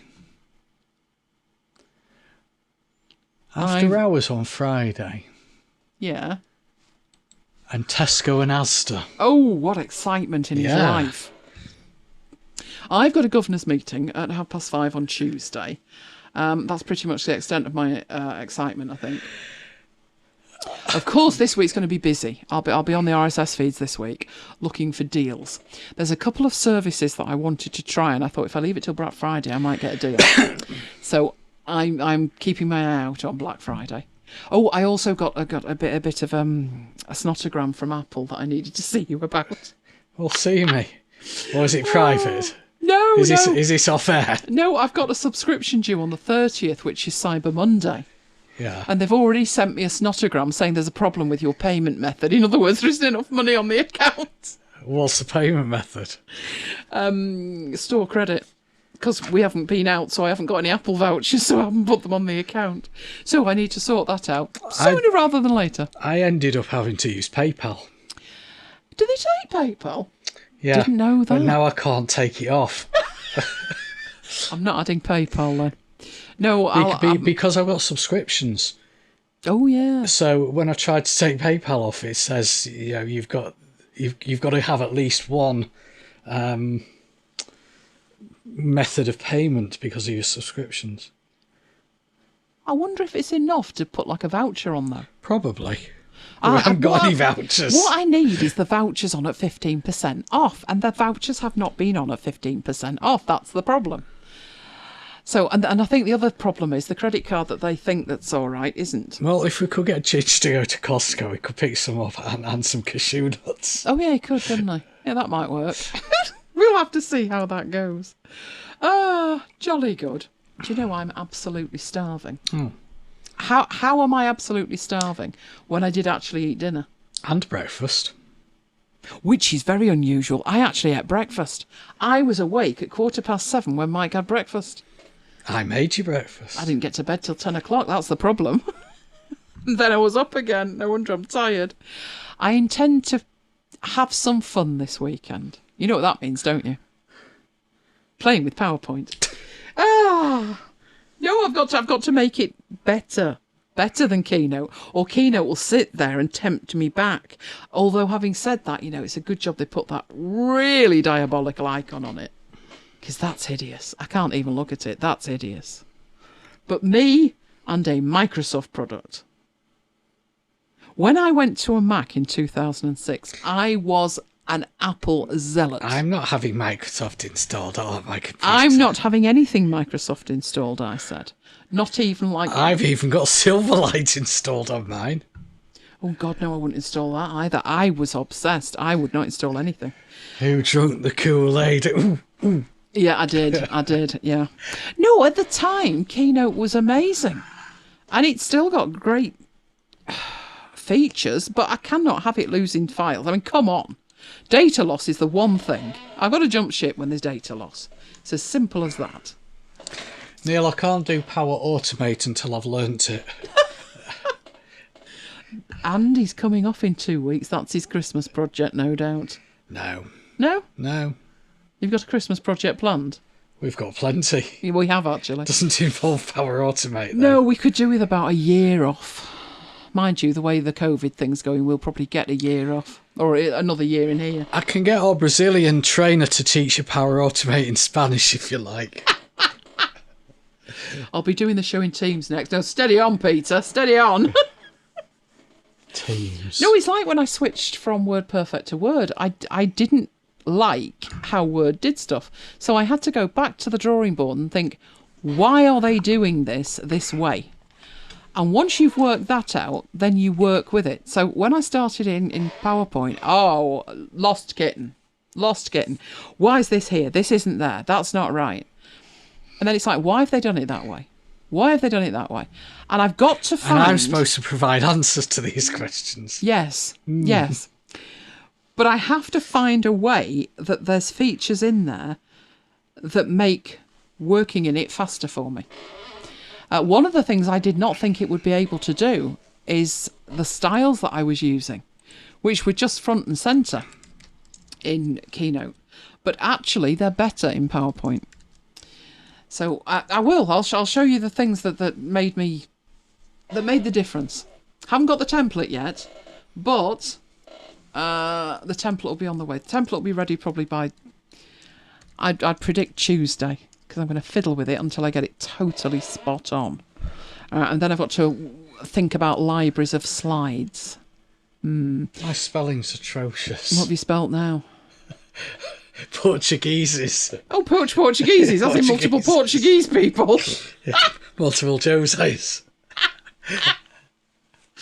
Oh, crying out loud. I'm multilingual. I speak Keynote and PowerPoint. We've got a friend, Neil, who's a United fan. She actually sits in front of us at the ground, and they've just got a dog and they've called it Bruno. I suggest it's what is it, Portuguese water dog? Yeah. Hence the Bruno name. I suggested Ronaldo, but they went for Bruno. No, Ronaldo was a good player when he's here. He's a bit of a knob now. He's a bit of a knob. He's actually an alright guy, but... Well, he was when he was here. But there was a lot of kerfuffle, wasn't there? I just remember that worm he had in his hair. Oh, yeah, he had like one dreadlock, didn't he? A white streak. Like a 14-year-old trying to grow a tash. He had one dreadlock. Hey, I did that. Everybody did that, Mike, even the girls. Oh, no, I think I was 18. I've seen photos of this. Your mother's got them. I know she has. She's got some classic pictures of you, including the naked one in the bath. I'll be sending her the ones of me at school. She'll love that. I'll get them off Facebook. She's probably seen them. I'm sure she's got one. I'll send her the ones of Rob. So, weekend. Where are we? Let's go back. Where are we? Saturday. No, I'm looking at it and I'm thinking, there's nothing until 7 o'clock. So and as then long it's as time to be marooned. Then it's time to be Brooklands at the same time as the game, at the same time as the Tesco order's coming. You're being ambitious this week. Yeah. Yeah, it's like juggling plates, isn't it? Yeah. Wendy or Ollie. They're playing West Brom. Could get a right stuff in. They should beat West Brom. Come on. No. I know what you're thinking. No. What was I thinking? Do not go there. What was I thinking? We'll discuss that off air. No. Should get a pug and call it Pog, but I'm not a great fan of his. I think he's player power. Yeah. Player power. Too much involved in himself. I wouldn't have re-signed him. But we're stuck with him now, aren't we? Jose wanted him. Yeah, they've just triggered a clause in his contract extension. Oh. Did we not have it built in that if we just didn't like him, we could get rid? Could be worse. We could be talking about wags. Oh, no. Leave that alone. What was that? Wagatha Christie. I mean, of course she meant it was her. She should have been very careful with that. I don't think for 1 minute she thought she'd sue her. I mean, that little kerfuffle today cost her $25,000. Well, she can afford it. The judge has sent them away to discuss matters. Colleen and Rebecca Vardy discuss matters. Meow. Must be kidding. Meow. Too right.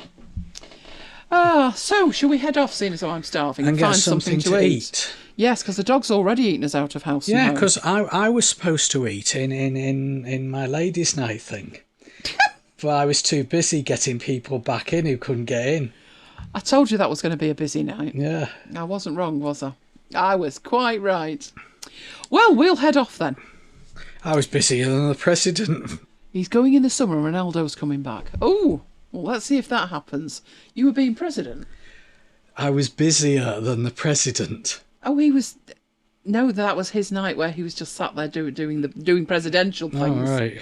Yeah, you were the one actually with the pedalling underneath, the paddling of the swan, dear. That was you. Well, we will head off then. He did wish Chidge a happy birthday. He did, I heard that. But he didn't buy him a cake. Oh. No.